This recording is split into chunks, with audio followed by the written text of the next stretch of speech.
Chapter 51.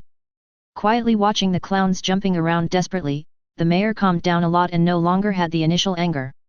Boom. The mayor put down his teacup, and everyone in the room quieted down at this crisp reminder.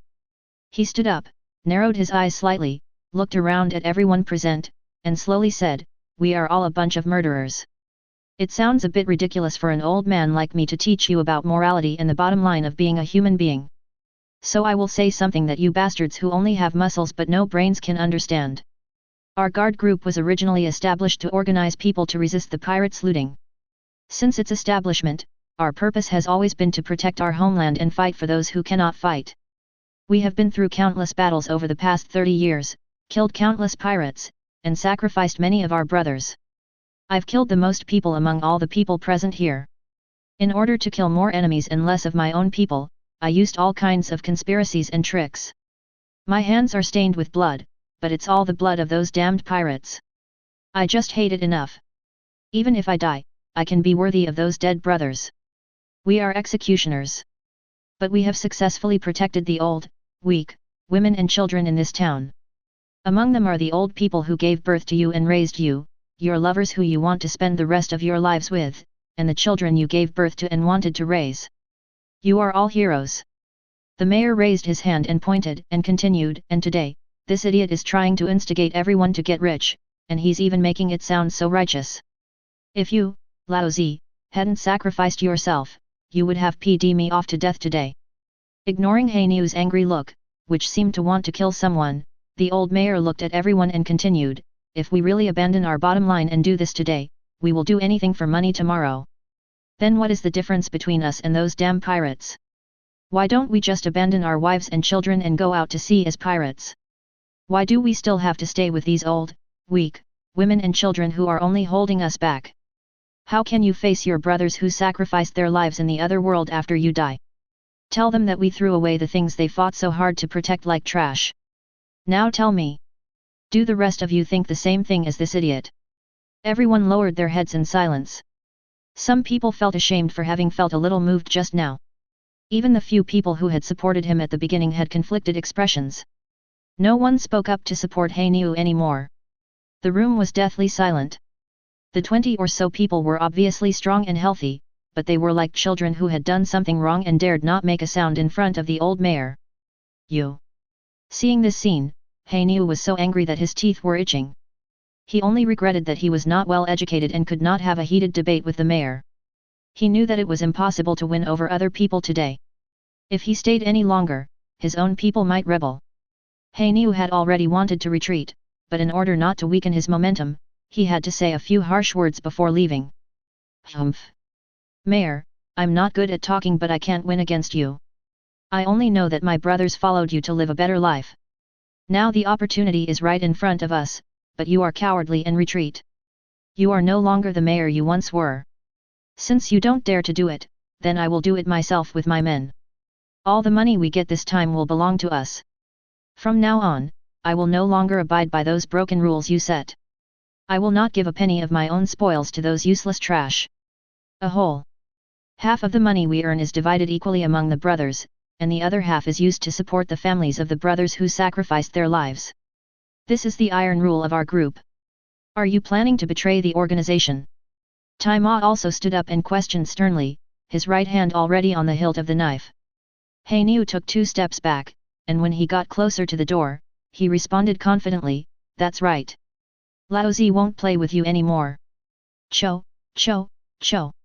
Suddenly, there was a flash of swords and sabers in the room.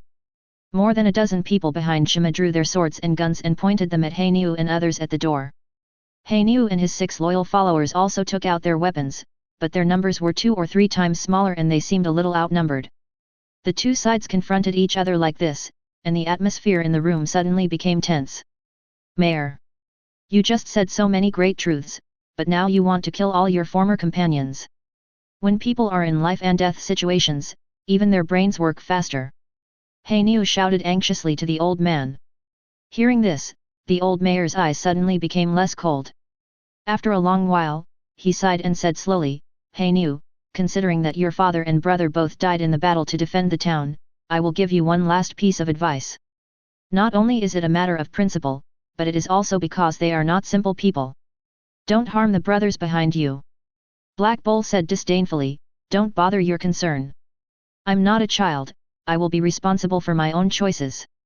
Mayor, you are old. You are now afraid of death and you are afraid of the consequences.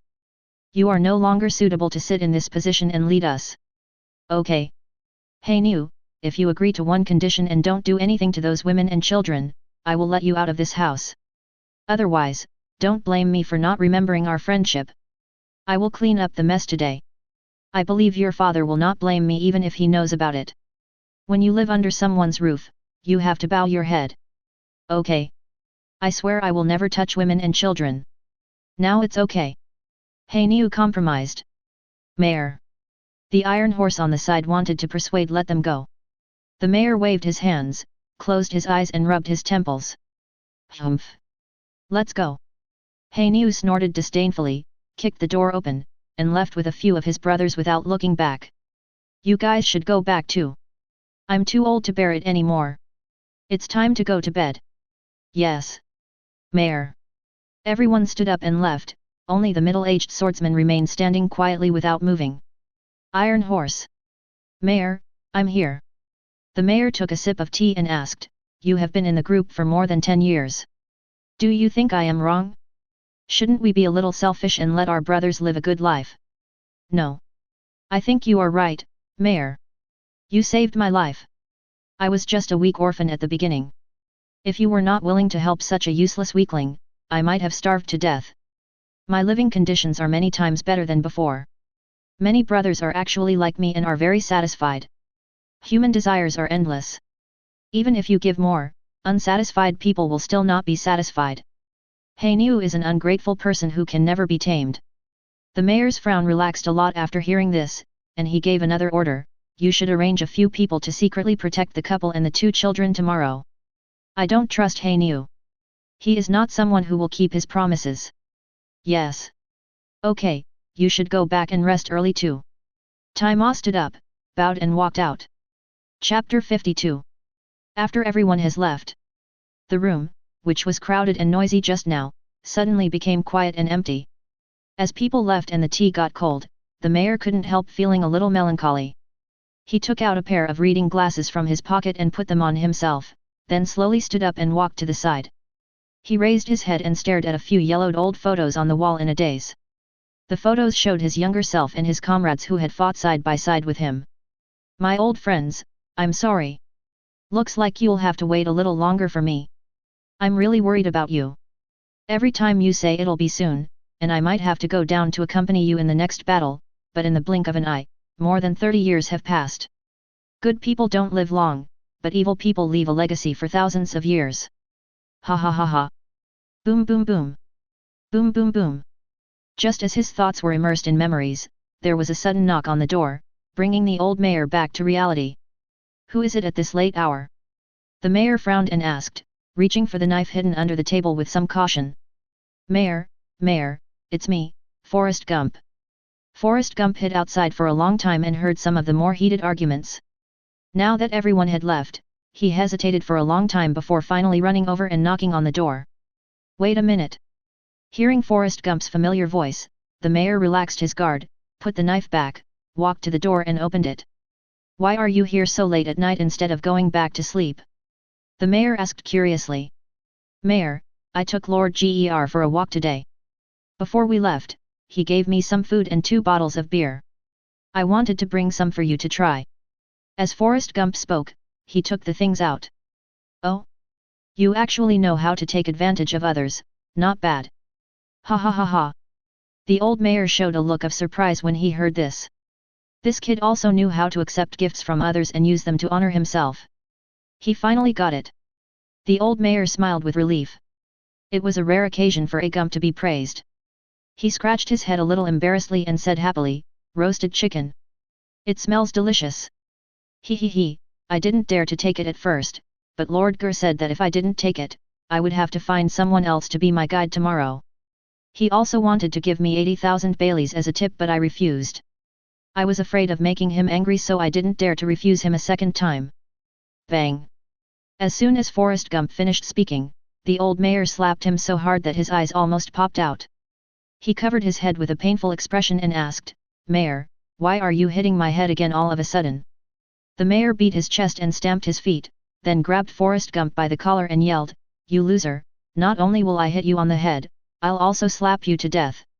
He wanted to give you money, why didn't you take it? You didn't even want 80,000 Baileys, just to get this little food. Do you think you should be beaten? That's 80,000 Baileys. Do you know how much food 80,000 Baileys can buy? What's the use of a roast chicken? But we have already paid Lord Gale for being a guide.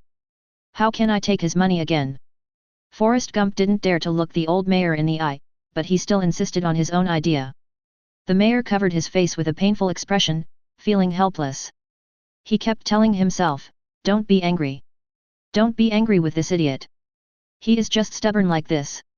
He has always been like this and he will never change in this life. There is no hope for him. It's ridiculous that I thought this kid finally got it." In fact, he has always been conflicted in his heart. The old mayor has always been caring towards this silly young man. The main reason is that he saw the innocence and kindness in Forrest Gump that he missed, just like the villagers in that small fishing village 30 years ago. This is a quality that other small-town residents have gradually lost over the past few decades, but on the other hand, the old mayor feels that a pure and kind person like Forrest Gump was born in the wrong era, and it would be difficult for him to survive there. So he has been trying to instill some bad ideas into him, so that he can understand the reality of society and the sinisterness of human hearts as soon as possible. But Forrest Gump's heart is not as weak as his body, and he has made up his mind about something that cannot be changed no matter how hard he tries. "You can beat me to death, but you can't convince me. That's all." The old mayor accepted his fate. "Go back to sleep. I get angry when I see you.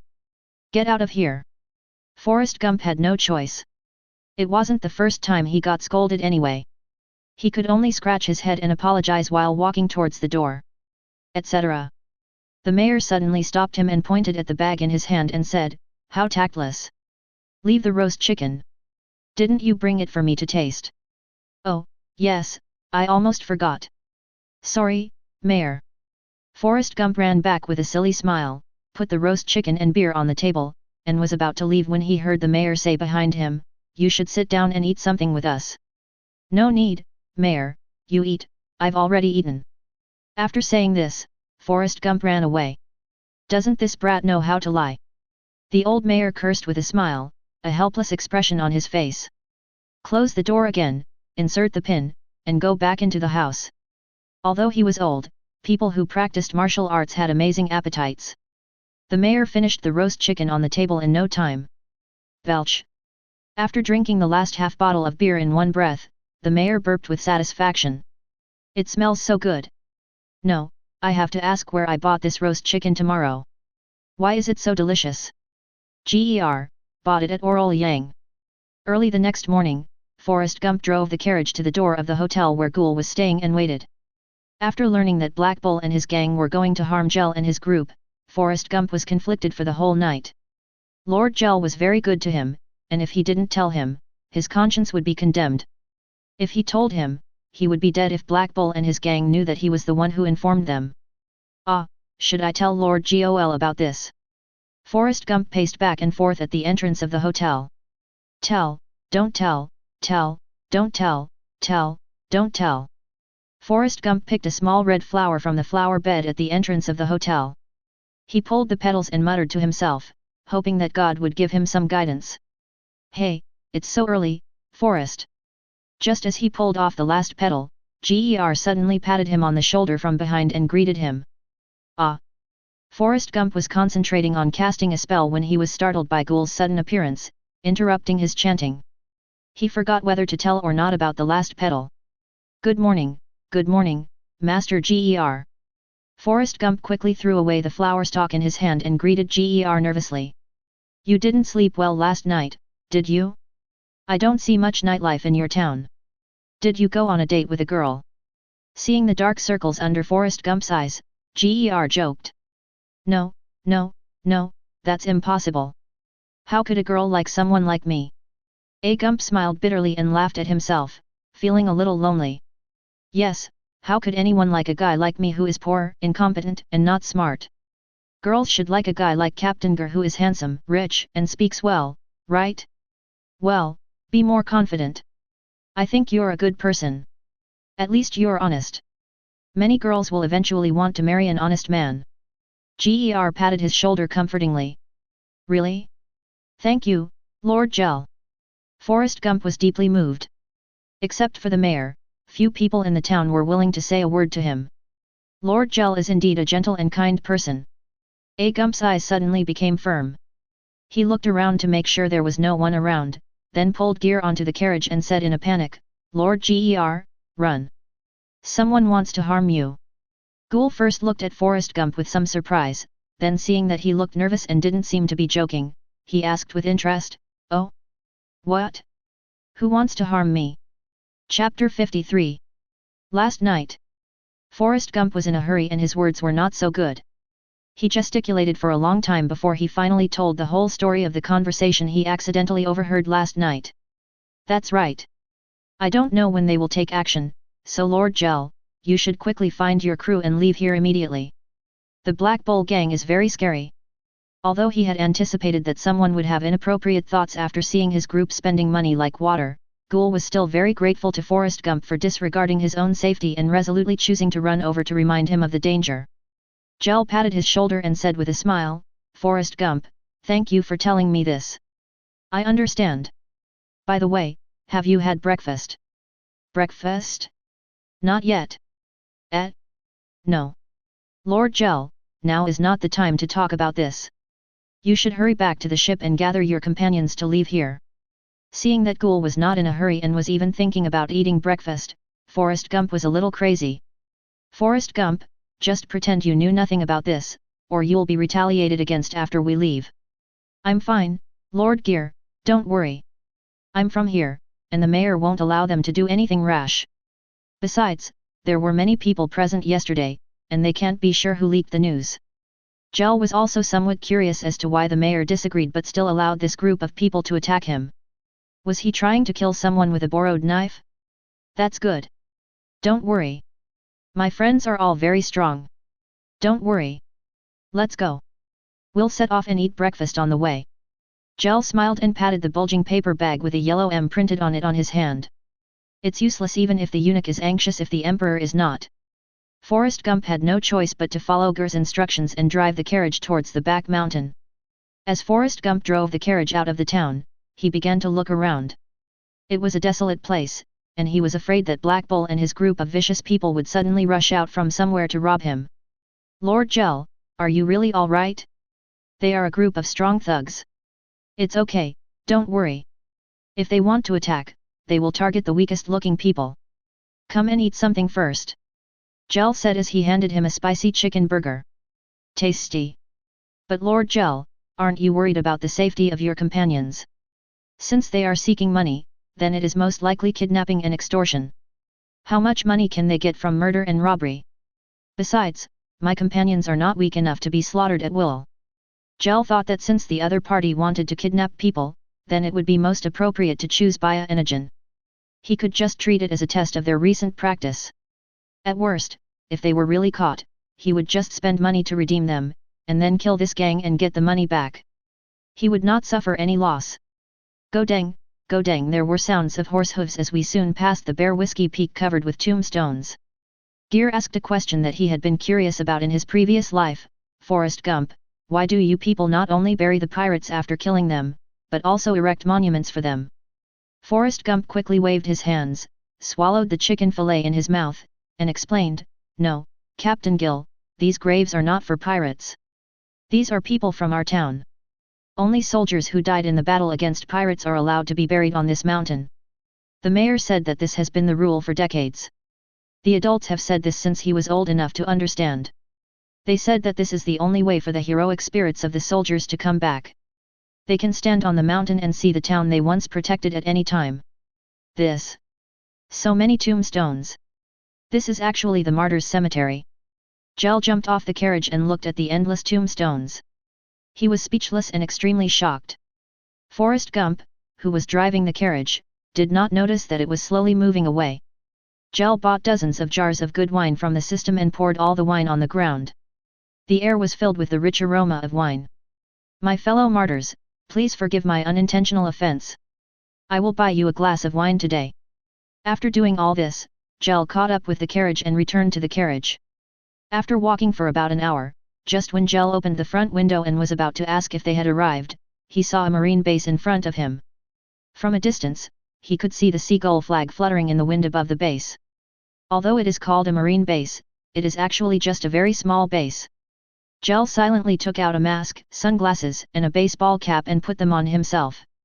Under normal circumstances, after capturing or killing a bounty criminal, you need to go to the local marine base to check the bounty order. It may be that some leaders in the marine thought that the pirates' bounty business was profitable, so someone suggested to their superiors that in order to make it easier for bounty hunters on the island and nearby to come and redeem the bounty, this base should be added.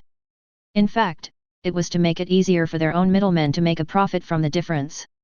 On the one hand, they find all kinds of reasons to deduct the bounty hunters' wages, and on the other hand, they reimburse the world government in full.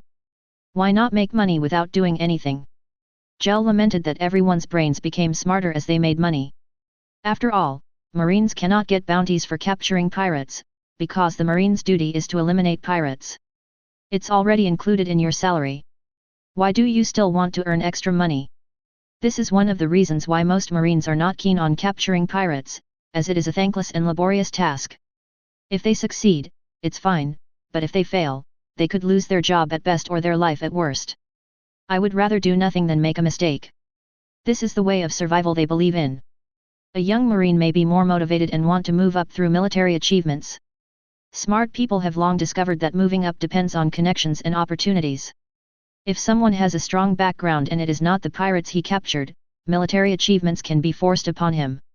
As for those who come from grassroots backgrounds, it is best to make money honestly.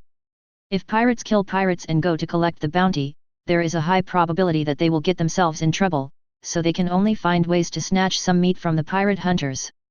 To summarize, after capturing a bounty hunter, pirates hunters can go to the local Marine Division base, and after confirming your identity and the identity of the pirates, you can get the bounty. Of course, if the exchange amount is too large at one time, sometimes the base may not have enough money. At this time, a corresponding certificate will generally be issued, allowing pirates hunters or people who need to exchange bounties to go to a larger marine base to collect it. Stop! The Whiskey Town Marine Base is ahead, please come forward and be inspected. Two Marine soldiers wearing white peaked caps, white sleeveless shirts, and blue scarves shouted loudly. "Brothers, I am from Whiskey Town, and we are here to collect the bounty." Forrest Gump raised his hand and walked forward. It was obvious that he had been here before and knew the procedure. When the two soldiers heard that it was a bounty exchange, their expressions immediately became kind and their words became more polite. They let Gale and the other man in without even checking them. Those who came to exchange the bounty were all the god of wealth, whom they could not afford to offend. Chapter 54. After entering the gate of the marine base, Gale began to look around curiously. Judging from the scale of the base, the number of soldiers should be only 300 to 500. At this time, there was not a single Marine soldier training on the empty playground. Several men in Marine uniforms were sitting in groups of 3 or 4 under the shade of a tree, smoking and chatting. They were of different heights, weights, and looks, and they looked odd and misshapen. At first glance, they were the kind of small-time Marines who would first read out the names and bounties of the pirates in fear, and then get their lunch. Arriving at the bounty exchange hall, there were 2 Marines, a man and a woman, working in the front, and a captain wearing a cloak of justice was sitting at the desk next to them, reviewing things. There happened to be a middle-aged man dressed as a swordsman in front of him who also came to redeem the bounty money. Gale curiously went over to see what the process was. The male Marine was a greasy man in his 30s, who was looking at the 2 pirates' heads with disgust. The short-haired female Marine next to her was youthful and pretty, about 20 years old, and quite pretty. She was holding a whole book of wanted warrants and checking and comparing them. But for some reason, Gale felt a sense of coquettishness when he saw her casual movements. The Marine Major behind the desk was trimming his nails while admiring the female Marine's voluptuous figure with interest. The obscene expression reminded Gale of a certain Marine general. As soon as A. Gump walked in, he saw the middle-aged man dressed as a swordsman, so he took the initiative to step forward and greeted him respectfully. "Master Shima, what a coincidence, you are here too." Shima turned around and saw it was Forrest Gump. He didn't like this timid boy, but he wasn't repulsive to him like the others. He nodded gently in response, then quickly turned around and stared at the two pirates' heads who were being judged by Marine. Even though he knew that the two pirates' heads were genuine and there was absolutely no problem with them, Shima had been dealing with the Marines in this base for so many years, and he knew very well that the Marines would find fault with them, so he had no idea how much of the bounty he would get in the end. A swordsman's sense of security comes from the weapon that has accompanied him through countless battles. When Shima got nervous, he wanted to reach out to touch the long sword at his waist. He had done this action millions of times and it had long been engraved in his bones. Unfortunately, he missed this time. Shima then remembered that his weapon had been temporarily confiscated when he came in. This soldier who was brave enough to fight on the battlefield despite being faced with millions of enemies seemed a little timid and helpless at this moment. The older male Marine was obviously more experienced. He had already thought about the points to be used as a breakthrough. Even if there was nothing wrong with you, he would definitely create some problems for you so that he could have a reason to pay you less. He was about to speak with confidence, but unexpectedly, the young female Marine saluted and reported first, reporting to the commander, "We have confirmed that they are from the Pheasant Pirates from South Blue. The captain is Pheasant, with a bounty of 10 million Baileys, and the deputy captain is Castrated, with a bounty of 6 million Baileys. There is no problem in confirming their identities." After saying that, he took out 2 corresponding bounty warrants and gently placed them on the desk. "I was able to complete the inspection and confirm the target's exact identity so quickly. I'm really good. This greasy uncle actually wants to compete with me. Is he worthy? I'm a top student who graduated from the headquarters military academy." Thinking of this, a hint of pride appeared on her face, which was trying to be serious. When Shima heard that there was no problem with the heads and the bounties for the 2 men were also correct, he finally felt relieved and couldn't help but let out a long sigh of relief. A rare look of joy appeared on his originally serious face. "That's great. This time I can finally live up to everyone's expectations and bring back the full bounty." Just as he was wondering why the Marine was so straightforward this time, the officer sitting next to him had a dark look on his face. He looked at the male Marine with a questioning look. Without saying a word, he had clearly expressed his meaning, "What's up with this new stupid woman?" The male Marine lowered his head in embarrassment, thinking, "How do I know which senior leader she slept with? She was parachuted in yesterday and put into this lucrative position. Her rank is corporal. She is most likely related to the Commodore. If you look closely, they look like a couple.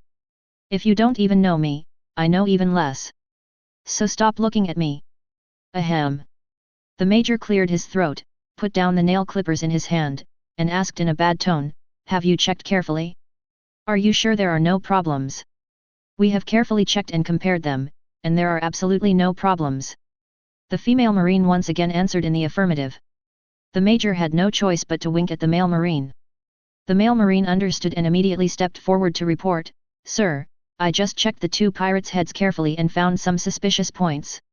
In particular, the head of the suspected pirate's captain has multiple injuries and swelling on the face. I cannot confirm that it is the head of the pirate's captain with a bounty of 10 million Baileys. To be on the safe side, I suggest implementing the second rule: if no trace of the pirates group is found within a year of observation, the pirates can be considered to have been killed. After 1 year, the bounty will be paid out after it is confirmed." The Major stroked his sexy mustache with satisfaction and nodded happily at his men's shamelessness. Tai Ma's face turned ashen, his hands hidden in his sleeves clenched into fists. He was so angry that his whole body was shaking. He wanted to rush up and give this nonsense BD Marine a few punches to teach him a lesson, but reason prevailed. "The way these guys eat is getting uglier and uglier. My lords, this is indeed..." Tai Ma tried to explain, but at this moment, the woman next to him spoke first, "Report to the commander. I have carefully checked these 2 heads and there is indeed no problem. You see, there is an obvious black mole next to the left ear of this head, a scar in the middle of the nose, and a tattoo on the neck. These details all match. In addition, since the identity of the deputy captain, Pheasant, has been confirmed, I think it is enough to prove that this head is Captain Pheasant himself. There is no need to enforce the second rule. Senior really doesn't pay attention to details. He probably doesn't have a girlfriend yet." His tone was extremely arrogant, and the last 2 sentences were even more sarcastic towards the male Marine. "The 2 of them have completely gotten into a fight, and what's next is simply a matter of you agreeing and me opposing. What? Didn't I tell you to confirm that there was no problem? How dare this BD jump out and slap me in the face? The woman cursed in her heart. The major standing by was a little stunned.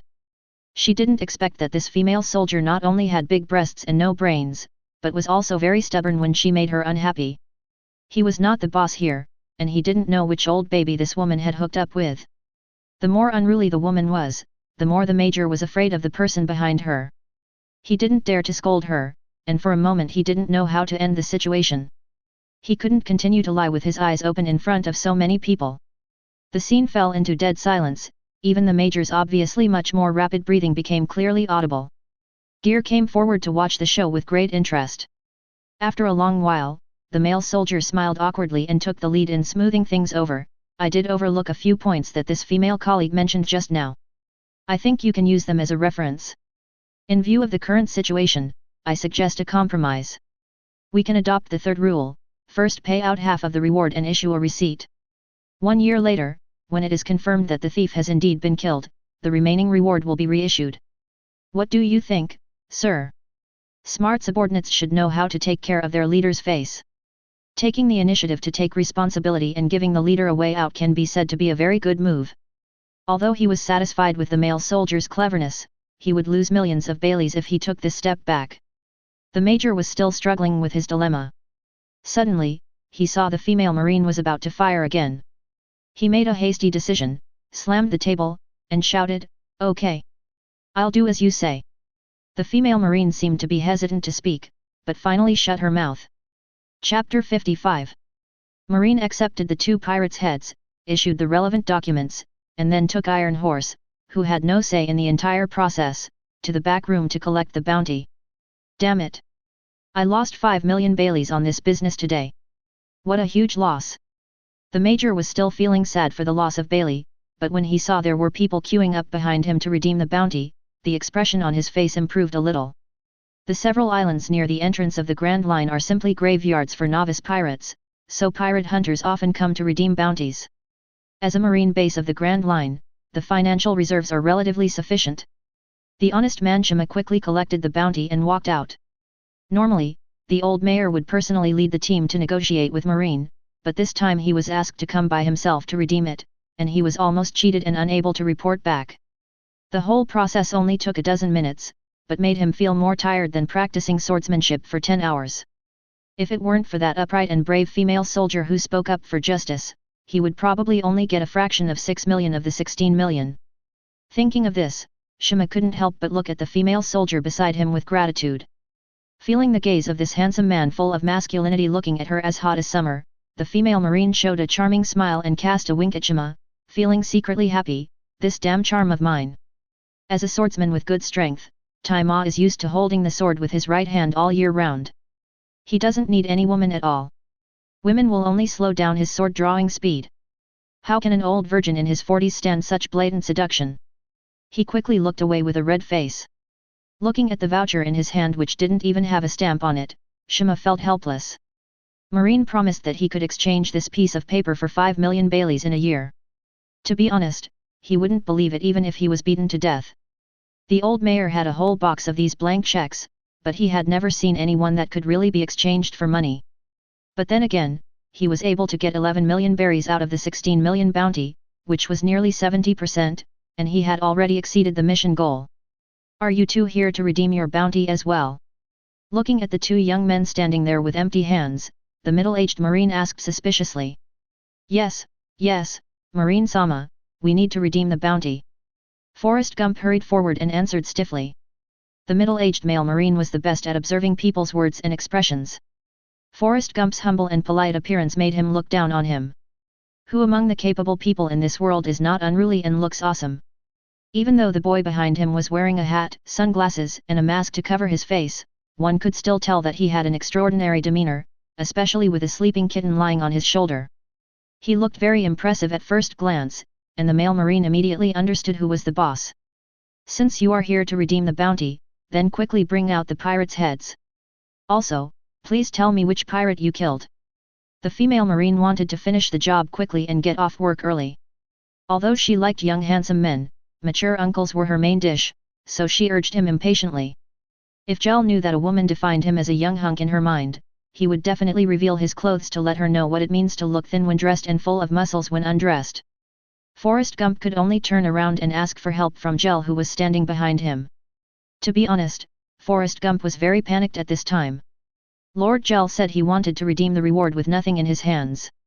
He was just a guide and did not dare to ask more questions. Ghoul patted Forrest Gump on the shoulder to signal him not to panic, then walked up to the middle-aged Marine and said with a calm smile, "I'm sorry, the stuff is a bit heavy and is on the carriage outside. Could you please arrange for a few Marine soldiers to carry it? Next time just bring the heads of the pirates. No need to bring the whole bodies." Although the middle-aged Marine was a little dissatisfied, he still kindly reminded him while walking towards the door. He thought that no one would really come all the way here without bringing anything just to make such a joke, and he also had a preconceived idea that gear was extraordinary, so his attitude was generally good. On the side, Shima carefully put away the bag full of Baileys. Anyone with a huge amount of money on them would look suspicious. He wanted to go back and report quickly, but as soon as he walked out, he was attracted by the conversation in the hall. Out of curiosity, he chose to stand in the corner and watch quietly. It's a pity that they didn't bring the whole body here. They only kept the head. Gale's words made the middle-aged Marine even more confused, but he didn't ask any more questions. He guessed in his heart that it might be a big head. After all, there are giants from several meters to dozens of meters tall in this world, and they are not uncommon. "Hey! You guys over there, yes, that's you guys. Come over here and help." The middle-aged Marine is a Marine sergeant and can still order a few recruits to do work. Soon, 4 Marine soldiers came in carrying 2 sacks weighing 200 to 300 kilograms. Forrest Gump looked stunned, wondering when these 2 sacks appeared on the car. The blood seeped through the linen and dyed the bag red, which looked somewhat scary. "Open it." The major also became interested, stood up from his chair, and immediately ordered the soldiers to open the bag. "Yes, sir." Ah! The moment the sack was opened, several Marine soldiers gasped in shock, and the timidest one among them fell to the ground in fear. "What's going on?" The sergeant hurried forward to check. Although he was mentally prepared, everyone knew that the bag contained a human head, but when the truth was revealed, he was still shocked by what he saw. "I saw 2 sacks filled with human heads, which were extremely well preserved and still very fresh. The 2 sacks were full of blood, and there were probably about 50 to 60 heads in total. This is too cruel." The sergeant looked at Gale again with eyes full of awe. Regardless of whether there was a reward for these heads or how much the reward was, the fact that he dared to kill so many pirates was enough to shock him. He once again confirmed his initial judgment: this young man was indeed not an ordinary person. "Mr. Hunter, what are these?" "Haha, of course they are all the heads of pirates. I won't do such a heartless thing as killing innocent people and taking credit for it." No, you misunderstood. I mean, are these all pirates with bounties on their heads?" the sergeant hastily explained. "Ah, I don't know about that. There should be some." They all shouted happily before they died. "They all said they were big pirates with such and such bounties. They wouldn't lie to me, right? Can you help me check it out? I don't remember their names or their specific worth." The major standing by almost laughed out loud with excitement when he heard this. Hey, did I hear him correctly? Didn't he just say that he didn't even know if there was a bounty on the pirates he killed? Then doesn't it mean that I have the final say on whether there is a bounty and how much the bounty is? Chapter 56. Okay, please leave it to us. The sergeant nodded solemnly and agreed, and couldn't help but breathe a sigh of relief. It seemed that the other party might have chopped off the heads of a whole ship of pirates without knowing whether there was a bounty on the pirates they killed. Soon, more than 50 heads were neatly stacked on the ground. Each of them was a ferocious pirate with a hideous face and eyes open after death. The scene was really creepy. Forrest Gump was so scared that he turned pale and hid aside, trembling. Ger kindly handed him a cup of hot coffee and motioned him to wait outside. "Great adults. Okay, if you can't stand it, just go and wait in the carriage.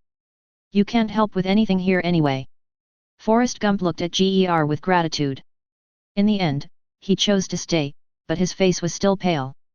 In the corner, Shima, who stayed to watch, was so shocked that he was speechless. He never expected that this seemingly harmless tour group could be so brutal. Looking at the shocked Marines, Ger sneered and thought, "This is just the beginning. If this happened during the prosperous Han and Tang dynasties in ancient times, facing such evil villains who burned, killed, and looted, they would have chopped off tens of thousands of heads and built a Jingguan to cheer them up. Ah! The major was thinking about how to get rid of this ignorant female soldier so that his next plan could proceed smoothly, when he suddenly heard a sharp and piercing scream from the female marine. What? What? What happened? The major, who was lost in thought, was almost frightened to death by the scream. Everyone looked at the screaming female marine. She was holding the wanted pirate warrant in her left hand. She pointed her right index finger at the head of one of the pirates and said, This head belongs to the captain of the Twin Swords Pirates, Twin Swords Fideli, with a bounty of 14 million berries. And the one next to him is the captain of the Black Tiger Pirates, Black Tiger Beat, with a bounty of 16 million baileys. The one behind is Captain Jimmy of the Cerberus Pirates, with a bounty of 25 million baileys. And this one is, and that one is. Later on, the female soldier spoke faster and faster, and she didn't even need to look through the wanted posters for comparison. She could recognize more than half of the dozens of faces at a glance, because each head was preserved very well, and even the skin and bloodline looked as if they had just been chopped off the previous second. At first everyone present thought that the female marine was making a fuss out of nothing, but the more they listened, the more they felt something was wrong. The more they listened, the more frightened they became. Soon they were all stunned on the spot. Even the marine major who was still plotting forgot to stop the female soldier from continuing to introduce the names one by one. Suddenly, an unrealistic idea came to everyone's mind. Hey, isn't it? Are these all pirates with bounties on their heads? Several marine soldiers who helped carry the sacks in began to discuss, their tone full of disbelief. Yes, that's right. There are 57 heads here in total, all of which are the heads of pirate captains with bounties. The female soldier's high-pitched voice confirmed their guess. Oh my god! Not only do all of them have bounties, but they are all pirates captains. Impossible? Oh my god! How much money does this cost? Hey, this isn't the time to think about money. We should be thinking about how strong one must be to be able to hunt down so many big pirates with bounties on them. The more they talked, the more excited they became. Some envied the power that could kill big pirates at will, while others envied Gale for being able to exchange for a large bounty. The female marine excitedly walked up to Ger and asked in a low voice, Mr. Hunter, you are the pirate's hunter nicknamed Shinigami who has become very famous in East Blue recently, right? Her eyes were full of admiration, just like a female fan chasing a star. What Shinigami? The one playing basketball? I'm not that. I just killed these pirates. I heard that I could exchange their heads for money, so I kept them. What's the situation now? When can I get the money? Gale was also stunned and answered with some confusion. Please wait a moment. I will help you count right now. The female marine said as she re-examined the man in front of her. Although he is wearing a mask, you can tell he is still very young. More importantly, he has strength. He is definitely a potential stock. You can put him in a fish pond to raise him first. As long as I can convince him to join the marine camp, and with the full support of my family, I might have a chance to become the wife of a G-level base commander. Ha ha ha ha ha ha ha. I am so great. I am willing to sacrifice my beauty for the just cause of marine. Gale had no idea what the woman was thinking, nor did he know that he almost became Marine's son-in-law. The major had no intention of listening to the conversation between the two people just now. He licked his dry lips and showed an extremely greedy expression on his face. This is a bounty of 500 or 600 million. At this moment, there was only one voice in his heart, just take this order. As long as I get this order, my annual sales target will be exceeded instantly. With this achievement, Lao Zi will surely be very successful. Forrest Gump also looked at Gale's back with envy, fantasizing that one day he would be as outstanding as Lord Gale. Unlike everyone present who was excited by their own fantasies, Shima's heart had sunk to the bottom at this time. He quickly ran out of the hall, took back his sword from the guard at the door, and hurriedly untied a horse from Forrest Gump's carriage, jumped on the horse, and hurried towards the town. Gee! Shima used the scabbard of his sword to whip the horse's butt hard. At this moment, he was extremely anxious and wished he could grow a pair of wings and fly back to Whiskey Town immediately. No. I must go back quickly. I must tell the mayor this news as soon as possible. We must catch up. We must let the mayor stop IOUs' actions. Even if we have to kill them, we must not let them attack this group of people. The bloody heads of dozens of pirate captains are still vivid in my mind. These people are not just tourists. Not only are their strength beyond imagination, but they are also devils who kill without blinking an eye. Even though his group has now parted ways with IOU and his group, the mayor had previously reminded them that it would be best for them to stay on the boat as it might be dangerous. Even today, they arranged for people to secretly protect women and children. But if their captain returns and finds that a crew member has been attacked, will the other party, in a rage, not listen to explanations and let the entire town's residents be buried with his companions? Shima didn't dare to gamble. This was a man who took out dozens of pirates' captains' heads with a smile. Faster! Faster! Go! Come back here! After finding her new goal in life, the short-haired marine worked extra hard. When she calculated the bounty, it was as if she had already seen that the money would be hers in the future, and she wanted to calculate more. Report to the commander. All the statistics have been completed. The total is 560 million Baileys. It just so happens that this year's military expenditure was delivered a few days ago. Now the funds are sufficient. Sir, please stamp it quickly. I will take this handsome guy to collect the money first. The female marine was about to call Ger to go with her to collect the money, and Rear Admiral wanted to curse at her. Wait a moment. Gale stopped and wanted to see what the Major wanted to say. Chapter 57. Wait a minute, the reward amount for this exchange is too large. It is beyond my authority. I need to consult my superiors.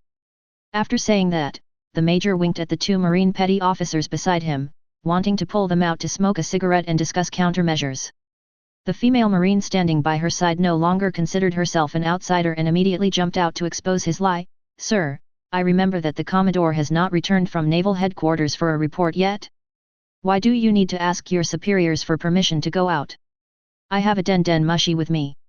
After saying that, she took out a den mushi from her broad chest, which was looking very enjoyable. The Major's face was gloomy. He didn't understand why this woman was going against him in everything today. Even though he guessed that her backer should be Commodore Monia, blocking someone's financial path was like killing their parents. What's more, he is not the only one who relies on this industry chain to make money. He is only responsible for this matter on the surface. The combined power of those people behind the scenes is not small. Even Commodore Monia, the highest commander of this base, has to weigh whether it is worth it to incur public wrath for a little lover. Humph. That's right. Laozi has someone behind her. There's no need to pamper her. The Major had just finished encouraging himself and was about to start being rude to her when he heard the female Marine start to persuade her in a conscientious manner. Since we are all colleagues, let me remind you that a large number of these heads are East Blue pirates, and they all disappeared suddenly some time ago. Can you guess how they died, BD? What do you mean by giving me a heads up? Can you be more disrespectful when you speak? Don't you have any dignity, Laozi? The Major's defenses were completely broken, and he was about to explode out of control. Corporal Kikai. Please watch your attitude when you talk to your superiors. Don't underestimate me because I have a good temper. And what do you mean by guessing how they died? Are you stupid? The heads of these pirates are right here, how else could they have died? Of course they were hacked to death. The Major, no longer able to endure, finally plucked up the courage to retort. After saying it, he felt extremely relieved and even a little proud on his face. Laozi is not afraid of power and finally he can hold his head high and show his strength. The sergeant next to him suddenly punched his palm, as if he had suddenly realized something. He said excitedly, I see. So that's how it is. Fortunately you reminded us, otherwise we would have missed something big. The Major was confused and said in his heart, no, why are you joining in the fun? What do you understand? Can you two just talk straight? Don't you think this way of communicating makes me look stupid? Ger, I am confused too. The female Marine named Kiki rolled her eyes at the officer who was not very smart, showing a look of contempt, then walked aside and picked up the den mushi to make a call. The Marine sergeant at the side was more considerate of his superiors, so he took him aside and explained in a low voice, My Lord Major, please stop it. Do you still remember the bounty hunter who became famous in East Blue some time ago? Seeing the Major's confused expression, the sergeant knew that he certainly didn't know that his superior didn't care about anything else except making money. The mysterious bounty hunter who was called Shinigami by the East Blue Pirates and the underground organization. According to the known information, no one knows what Shinigami looks like, and no one knows whether Shinigami is a group of people or just one person. At present, we only know that all the pirates who encountered Shinigami in East Blue were destroyed, without exception, and the methods were extremely brutal and basically no one was left alive. The sergeant glanced at Gale fearfully, and seeing that he was not paying attention to this side, he continued, in just 2 months, the pirates in East Blue have been frightened. Now all the pirates in East Blue are terrified of him. The reputation of pirate hunter Shinigami has even more deterrent power in East Blue than our Marines. The seniors at the headquarters are also very interested in this and want to see if they can recruit him to join the Marine camp. Didn't the headquarters issue an order at the meeting at the beginning of the month? Anyone who finds someone who looks like a Shinigami must report it to the headquarters immediately. The sergeant nodded at the pirate's head on the ground. Well, most of these pirates' heads disappeared after encountering the bounty hunter Shinigami in East Blue some time ago. Having said this, if the major still doesn't understand, then he would have grown a head in vain. So, the young man in front of us who brought 2 sacks of heads to exchange for the bounty is most likely the legendary bounty hunter Shinigami. The sergeant nodded with a look of satisfaction. The major secretly thanked his luck that his subordinates reminded him in time. The man in front of him was young, capable, ruthless to the pirates, and appreciated by several bigwigs in the headquarters. At this time, the number of pirates has increased sharply due to the words of the pirate king Roger before his death. In order to deal with the chaos, the Marine and world government are promoting and recruiting talents on a large scale. Oh my god! Thinking this way, it really is the right time, right place, and right people. If he really agrees to join the Marine, he will probably start at the rank of lieutenant colonel or colonel. In order to maximize his deterrent power, he will most likely be stationed at the exit of the Grand Line. If he kills pirates so fiercely, wouldn't he be promoted to Commodore or even Vice Admiral after accumulating military merits for 2 or 3 years? If he continues to guard the entrance of the Grand Line, won't he become his immediate superior in the future? Oh my god! What am I doing? I was just thinking about cheating my future boss out of money. The major was shocked by his own analysis and imagination. If he was hated, he would have to go to the front line to fight the pirates. His martial arts had already degenerated, and he would die on the battlefield. The major's forehead was covered with sweat. He quickly picked up the seal on the table and stamped it. Then he pretended nothing had happened and picked up the thermos cup, choosing to drink water tactically. Gale had been standing nearby, using his observation haki to eavesdrop on their conversation, and finally understood why these 3 Marines could have so much drama.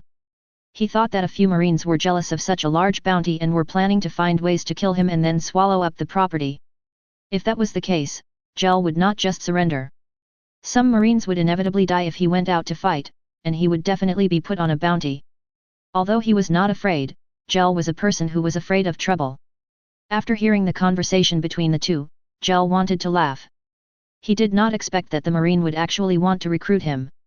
After understanding the whole story, Gale took out a bottle of milk tea indifferently, and while drinking it, he thought about how to respond to Marine's invitation. Chapter 58. B. Bailele, Ka-chan. Really? What took you so long to answer the phone? Hello, isn't this my little darling Kikai? Why did you suddenly remember to call me? I just finished a meeting. Is there anything wrong? Or do you simply miss me too much? The Den Mushi opened its eyes and a middle-aged male voice with a strong voice came out. The Marine Major and Sergeant nearby all looked disdainful when they heard the familiar voice. Lord Monya Commodore usually looks so serious and solemn, but I didn't expect that this old guy is so sultry behind the scenes. He even called her baby in broad daylight, and it turned out that this charming woman got Commodore Monya's back door. Kikai held the Den Mushi further away with some disdain and said, Commodore Monya, I am not your little darling. It is working time now. I am your subordinate and I have important matters to report to you. Please be careful with your words. Oh my, I am so sad. Is my sweet little cotton-padded jacket going to leak? I am so pitiful. Hey, Dad. Can you please speak normally? I have something important to say now. It concerns my life. There was a roar coming from the Den Mushi. What? Who is that? Who is that BD who wants to take my precious daughter away? Laozi must destroy him. Puff. Kiki's cry of "Dad" scared the major so much that he sprayed the water in his mouth onto the face of the sergeant opposite him. The sergeant's eyes were dull and he even forgot to wipe the water off his face. He had always thought that this new female colleague was a mistress, but he didn't expect that she was actually Commodore Monia's biological daughter. No wonder they look a bit alike, and I thought they were a couple, but the character of this young lady is a bit too wanton. Both the major and the sergeant had a new understanding of the ladies. Kikai rested her hands on her waist, feeling speechless. She didn't understand how her mother could have fallen for this weird man in the first place. So when looking for a partner, one should do as she did, cast a wide net, focus on nurturing, and then slowly and carefully select. She impatiently went straight to the point. Report to the Commodore, the bounty hunter Shinigami that the headquarters is looking for has appeared. Oh. Commodore Monia immediately became interested and stopped talking nonsense. He said seriously, the people are at the base now, right? Yes. He's right next to you now. Okay, wait a moment. I'll go find Vice Admiral He now. She was the one who proposed this. She was still asking if there was any news during the meeting just now. I didn't expect my precious daughter to bring me good news right away. Mengya said this and turned to walk towards the conference hall. He had just come out and hadn't walked far, so he quickly returned to the conference hall. In the Naval Headquarters conference room, the Vice Admiral Commodore had already left. Marshal Kong had been very busy with Roger's affairs recently, and he hurried to Marie Joyce to report on his work right after the meeting. Only the 3 core members of the Marine and 2 newcomers were left in the conference room for a brief exchange after the meeting. That BD Garp is absent from the meeting again. I haven't seen this guy since Roger was executed. This time his reason for asking for leave is even more ridiculous. He said he was going to West Blue or South Blue to visit distant relatives. Is this the time to visit relatives? What an old BD.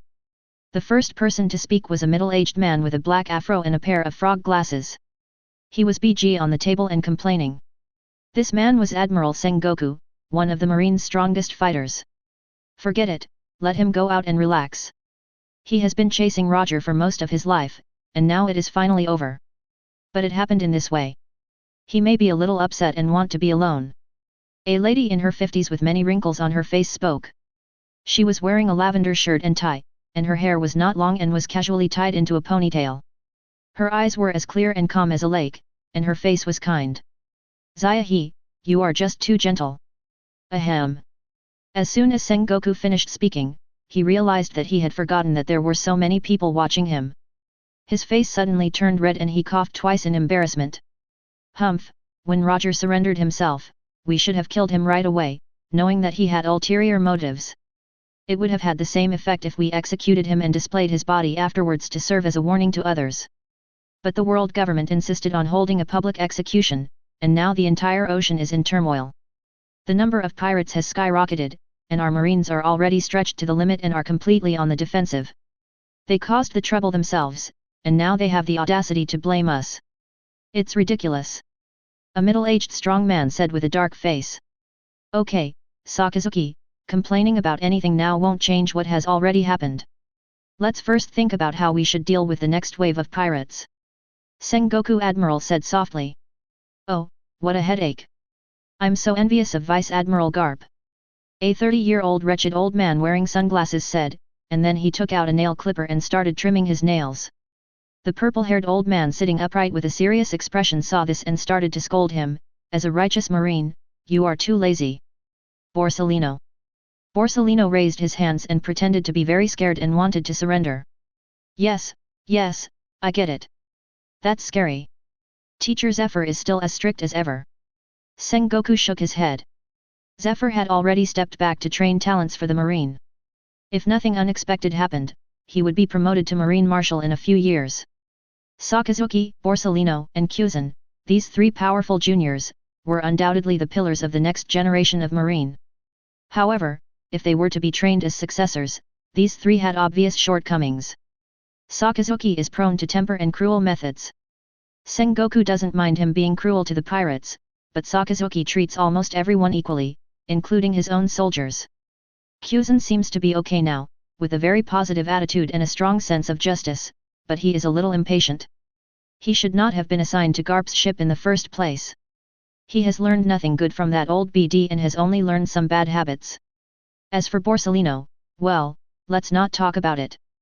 This guy does what he is paid for, takes a step forward, and clocks in on time. Sengoku rubbed his brows with a headache, and suddenly thought of the brat who, in his eyes, was the most suitable person to take over the position of Marine Marshal after him, Monkey D. Dragon. What was going on? What a worrying family. Dragon rebelled against the Marine, Roger turned himself in, Golden Lion made a scene at the Marine headquarters, Roger was executed and revealed the great treasure, which opened the era of pirates. This series of events made Sengoku so worried that he even had a few more white hairs. Hey! He had thousands of words to say, but in the end, they could only turn into a helpless sigh. Chapter 59. Several people in the conference room fell into a brief silence at the same time. He, Tsuru, there's finally news about the person you're looking for. Just then, Commodore Mona strode over with a den mushi in his hand. As a colleague of Sengoku and Tsuru, they have a good relationship in private.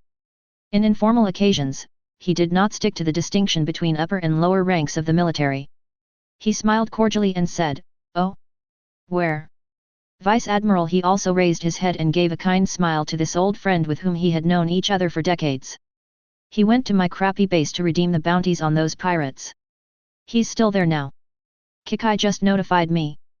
How about you chat with him?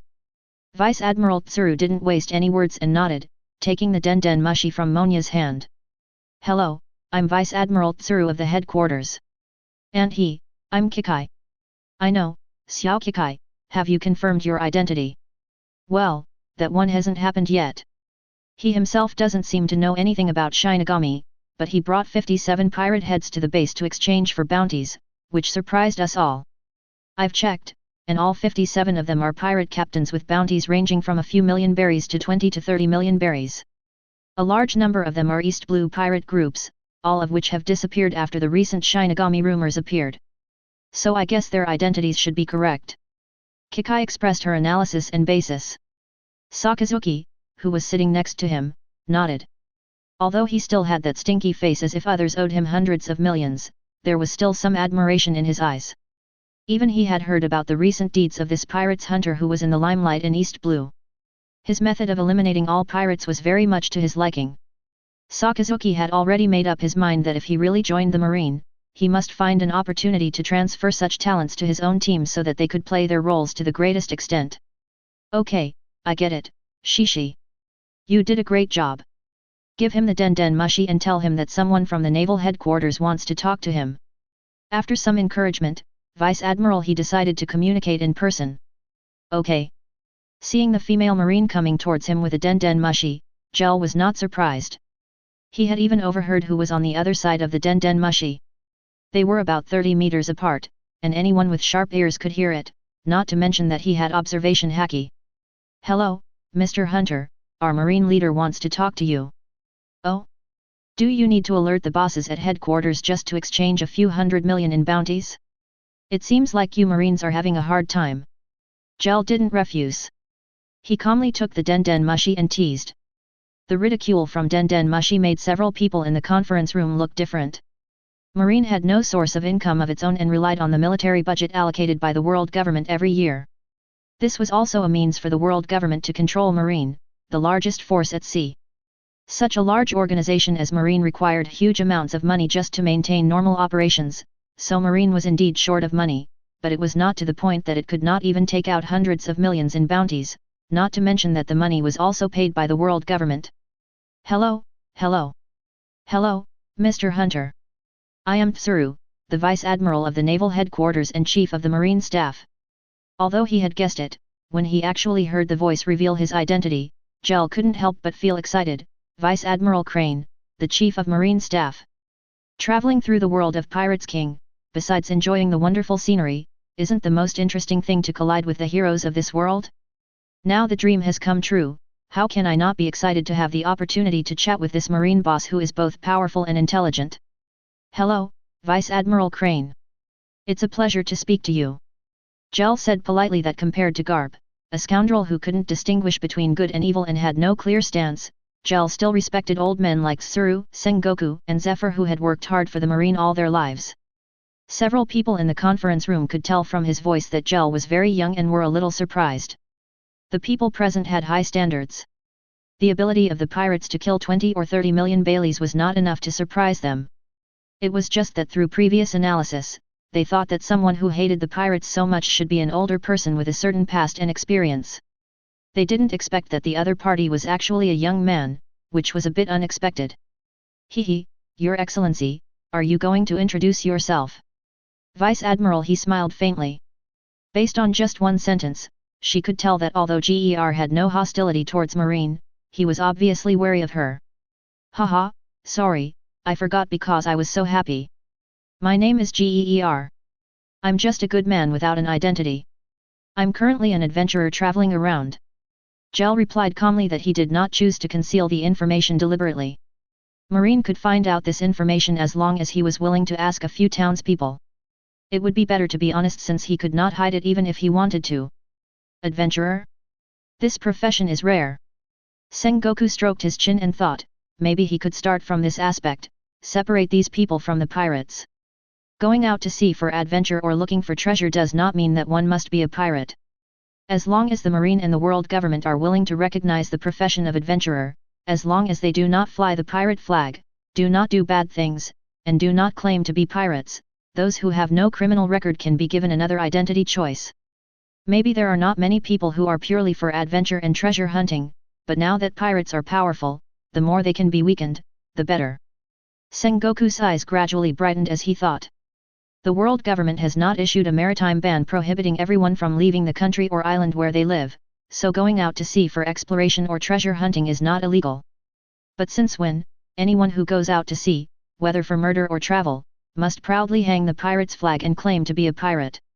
Pirates regard the bounty as an official honor, and compete with each other for the amount of the bounty, and even deliberately do more bad things to increase the bounty. Now this morbid atmosphere is about to sweep the entire ocean. It is conceivable how many innocent ordinary people will die in this catastrophe. Sengoku got angrier and angrier. Maybe it's really like what Sakazuki said, they should have disobeyed the order of the world government and killed that BD Roger with one knife. However, Marshal Kong is good at maintaining the status quo but not at making progress. It is obviously unrealistic to ask him to disobey the orders of the world government. Sengoku can't help but wonder if he would dare to disobey the orders of the world government if he were the marshal at that time. After some analysis, he feels that he cannot resist as his life is firmly in the hands of others. A penny can make a hero fall, but I didn't expect that what could tie down the Tiger Marine was just a pile of paper. Chapter 60. Hey? Marshal Sengoku is here too. The Den Mushi on the table suddenly asked, bringing Sengoku back to reality from his deep thoughts. Oh? You know me? Sengoku replied, somewhat surprised that the other party was able to guess his identity just by the voice. Could this Shinigami actually be someone they knew? Of course, who on this ocean doesn't know the name of Buddha Sengoku? Ha ha ha, kid, you can eat whatever you want but you can't flatter anyone. I'm only a Marine Admiral, not a Marine Marshal. Gale was also stunned when he heard that. He was so used to calling him Marshal Sengoku that he forgot for a moment that the Marine Marshal at this time was still the old man Kong, and Sengoku was still just Marine Admiral. Haha, sorry, I have always believed that the future Marine Marshal position belongs to you. I accidentally said what I thought, please forgive me. Who doesn't like to hear nice words? Sengoku smiled slightly, but then immediately turned serious. He couldn't show it too obviously in front of so many people. I thought to myself, I love listening to what this kid says. However, although my devil fruit is the human fruit mythical beast type great Buddha form, this title of Buddha Sengoku is the first time I have heard of it. Shouldn't my popular title on the sea be the resourceful general? Admiral Sengoku, you and Vice Admiral Tsuru are here, but Vice Admiral Garp is not here? Did he find another excuse to take leave? Everyone looked at each other, wondering how this boy seemed to know so much about the internal situation of their marine. Well, Vice Admiral Garp is not here. Do you need anything from him? Sengoku deliberately probed. It's okay, I just asked casually. I thought if he was here, I would say hello to him. When Vice Admiral Garp was young, the elders in his family took good care of him. Gale's words, seemingly meant to curry favor with others, contained a lot of hidden information. After a little thought, everyone had some preliminary guesses about the other party's identity. It is very likely that he is the descendant of a senior marine from the previous era. You have to know that Garp is very powerful and became the Vice Admiral very early. If he could take care of the young Garp, then this senior must have held a high position in the Marine. A descendant of a Marine family coming out to gain experience. What a unique personality. Generally speaking, these people with connections will directly arrange their children to work in the naval headquarters because their safety is guaranteed. After all, the sea is so chaotic, and all these princesses and young masters are the little darlings of the family. Very few of them dare to let them go out and make their own way. The suspected identity of being a military descendant instantly brought Gale closer to these Marine bosses. Garp actually intended to throw a wave of smoke bombs to disrupt their judgment, but he was not making it up. When Garp was young, he must have been beaten up by Rox and his team many times. If they didn't beat him to death, isn't that a favor to him? Although I cannot acknowledge a thief as my father, it is not excessive to call Rox Dzebek a senior for the sake of this body. Ding. Vice Admiral Tsuru slowly put down his teacup, looked at the Den Mushi in front of him who had gotten a mask, a cap and sunglasses from somewhere, and squinted his eyes and said, "Since you are a smart man and have a certain understanding of the Marines' situation, I will speak frankly. Because you have eliminated many pirate groups in East Blue, which has deterred the pirates in East Blue, and you have never harmed ordinary civilians, based on the above two considerations, we believe that you are a person with justice in your heart, and you are consistent with the values of our Marine. Therefore, the Naval Headquarters has decided to formally invite you to join our Marine and work together to maintain world peace and justice. As for the salary, we can make an exception and promote you to the rank of Major. If you are willing to enter the Naval Headquarters recruit camp for further study, we can promise that if you perform well in the assessment and graduate successfully, we can directly grant you the rank of Colonel." Gear was a little surprised. The treatment offered by the Marine was quite sincere. He didn't expect that in East Blue, he accidentally killed too many pirates in order to arrange practical training for Ajin, which actually attracted the attention of the Marine's top management. "Vice Admiral Crane, I didn't kill these pirates alone. I had a partner," Gale said sincerely. Sengoku on the side answered first, "We have considered this situation, but it is not important. What we want now is the fact that the famous pirates hunter Shinigami from East Blue has joined the Marine camp. If your partners are also people with justice in their hearts, they can also join the Marine and continue to serve as your subordinates." Gale secretly complained in his heart, "I thought he valued me so much, but it turned out that he just wanted to use the name of Shinigami to dampen the pirates' enthusiasm, and then spread the word through the media and newspapers to convey a message to bounty hunters all over the sea. As long as you have the ability to kill pirates, and kill enough pirates, you will have the opportunity to join the Marine and become a high-ranking officer like the Shinigami and enjoy better treatment. They are indeed the two strongest brains in Marine, spending a fortune on horse bones. This is indeed a good move. But if I were to accept your offer of a major rank and have my entire team join the Marine, wouldn't you be so happy that you would wake up laughing in your sleep? Not to mention dampening the enthusiasm of those Kurami pirates in the world, even defending a new World G-class base wouldn't be a problem." In the conference room, the Den Mushi on the table was being stared at by several Marine bosses at the same time, and it was extremely scared at the time. 1 minute passed. 2 minutes passed. Den Mushi remained silent, as if it was thinking seriously. Marine Corporal Kiki was so anxious when she saw that Gale was still hesitating despite such a good opportunity.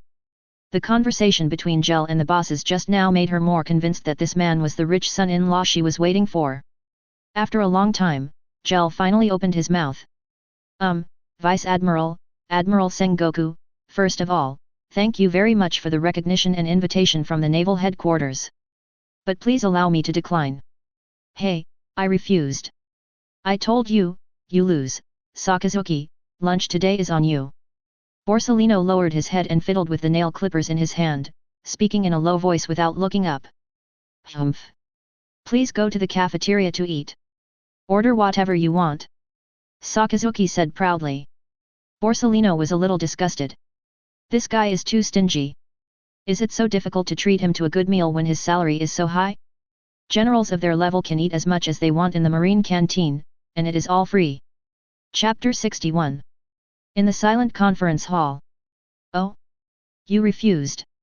Can you tell me why?" Vice Admiral he calmly picked up the cup and took a sip of tea. In fact, she had expected Gale's answer.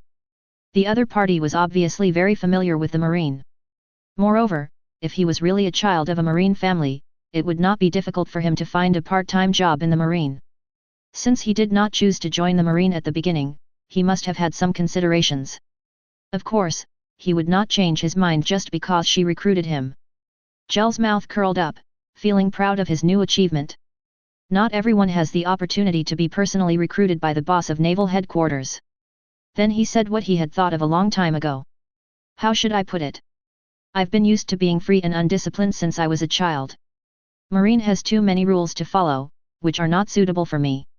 Now I am free and can go wherever I want and rest whenever I want. I think it's good.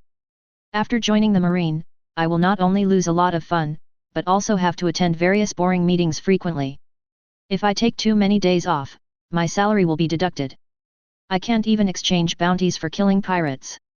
Although I am not short of money, why do you think I am doing this? This made Tsuru, Sengoku, Manga and Zephyr all look stunned and fall into self-doubt. Is the treatment of our Marines really as bad as you say? Crack. The nail clippers in Borsellino's hand suddenly fell to the ground, and the crisp sound broke the silence in the conference room. Borsellino took a deep breath, and was extremely shocked. Why do I feel that what this kid said makes so much sense? How scary. He is so young yet he can see things so clearly. How much is his monthly salary now? If he is not a Marine, the pirates with hundreds of millions of bounties will come up and say, have you ever been kicked by light? Then just kick them one by one, wouldn't that make money much faster? I only work on those supernovas. They are weak but have high bounties, and the cost effectiveness is super high. I can work 1 day a year, eat 1 day a year, and I can go on vacation everywhere the rest of the time. The more I think about it, the more excited I am. Humph. That's just complete nonsense. Sakazuki slammed his hand on the table, shocking everyone. You did it for pleasure. What do you think of justice for our Marines? I thought you were a great man, but I didn't expect you to be so despicable. Did you kill the pirates just to get the bounty? Shouldn't the reason for eliminating these pests be for justice in your heart? For honor. For maintaining world peace and stability. Sakazuki roared at the Den Mushi, and the poor Den Mushi was trembling with fear. As soon as he heard the voice and the tone of the voice, Gale knew who was howling without having to guess. I have my own justice. I don't need you to teach me how to do things. I kill these pirates because they have committed many evil deeds or simply for the bounty. That is my freedom. I kill people regardless of their identity, status, or occupation. I only see whether they deserve to die. Ger responded. Putting aside some of his bad habits, from a Marine perspective, Red Dog is undoubtedly a competent Marine admiral, but what does that have to do with me? How can I be afraid of you if you come up and criticize me, Azan madman? Don't even mention pirates. Even if you are a high-ranking Marine general like you, as long as you do evil, I will kill you without hesitation even if there is no bounty. As Gale spoke, his aura suddenly exploded. Even the Den Mushi that imitated him felt a surge of primitive power erupting in its body. It became aggressive and powerful, and Sakazuki, who was facing the Den Mushi, felt as if Gale himself was sitting opposite him and quarreling with him. Arrogant. Sakazuki was so angry that his whole body turned red, and his skin began to turn into dark red magma. The steaming hot air made the temperature in the conference hall rise rapidly. Sakazuki. What do you want to do? I've told you so many times, why are you still so impatient when things happen? Zephyr Admiral on the side immediately started to reprimand. Snort. Sakazuki calmed down a little. Teacher Zephyr is here too. You should teach him a lesson. Really, he looks more mature than his actual age. He is so impetuous and impatient. How can he be responsible for such a big task? Ger continued to add fuel to the fire. Zephyr was also confused and didn't want to pay any attention to Gear. Humph. Don't be so arrogant. I'll remember you. Sakazuki snorted. Are you so impatient now? As a senior Marine general and the future backbone of the Marine, is this all you can do? It's a good thing we were talking on the phone. If we were arguing in person, wouldn't you turn me into ashes? Hehe, I'm not a pirate and I don't have a bounty on my head. What's your reason for attacking me? Can you kill civilians at will just because of a momentary anger? Is this what you call justice? Den Mushi taunted with a smug expression. A hole. Sakazuki. You should get out first, he's right. You really need to control your temper. Admiral Sengoku ordered in an unhappy tone, with a hint of disappointment on his face. With Sakazuki's immature performance, how could he be a Marine Admiral or even a Marine Marshal commanding the entire army in the future? Ah! You are still too young. You need more practice.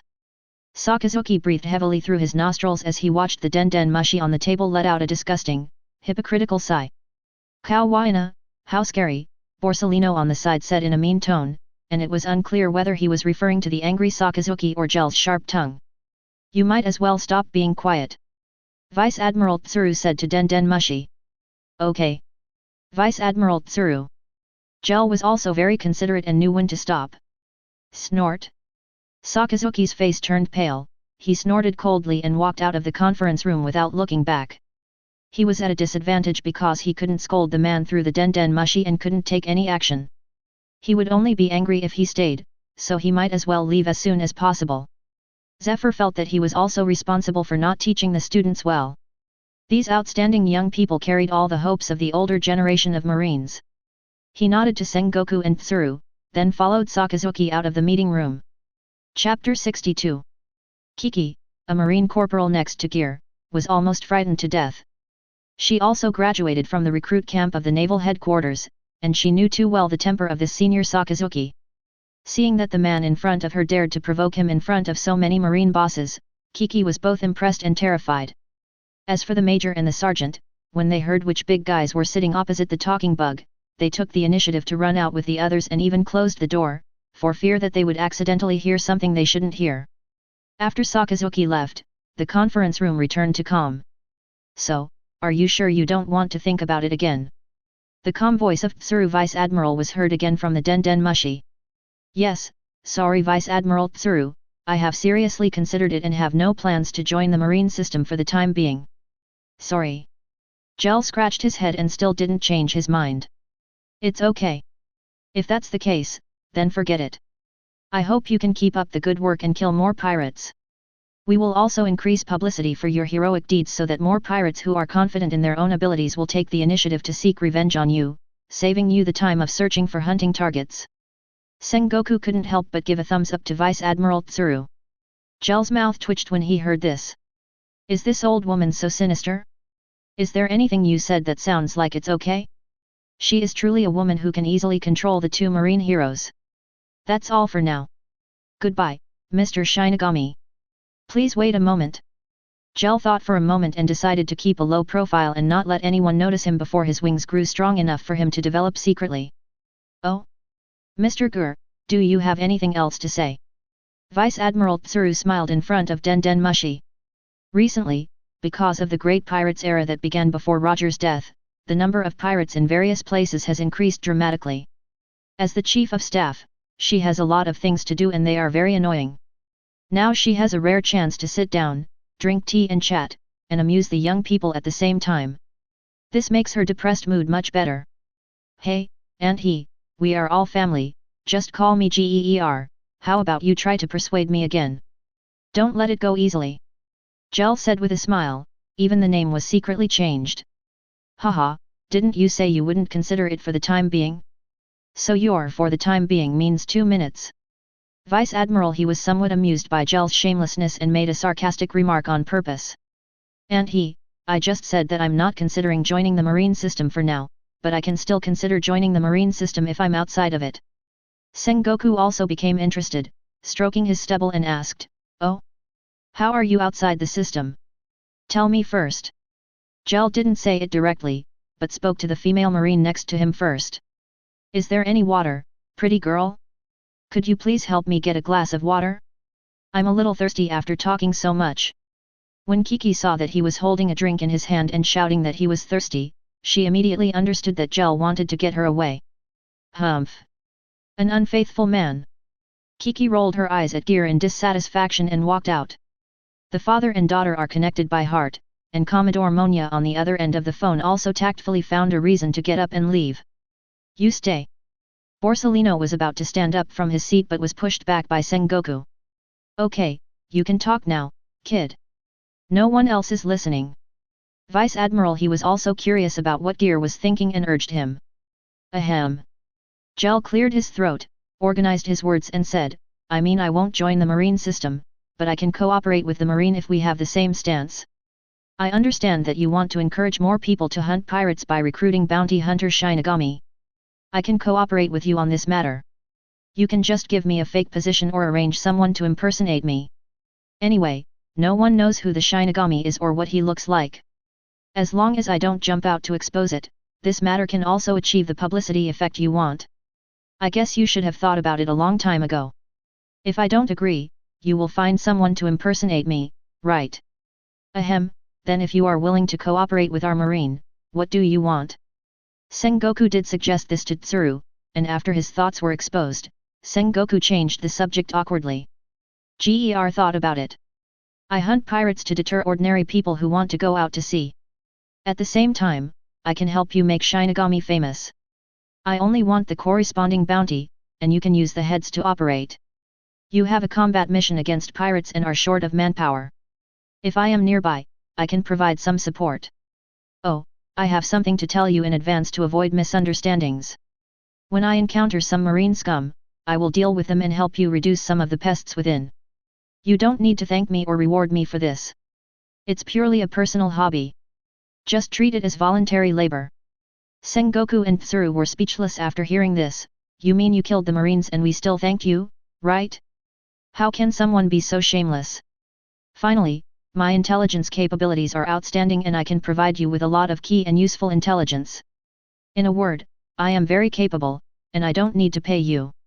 I don't require you to keep my Marine file or pay for the 5 insurances and 1 housing fund. We haven't signed a contract, so you can do whatever you want to me.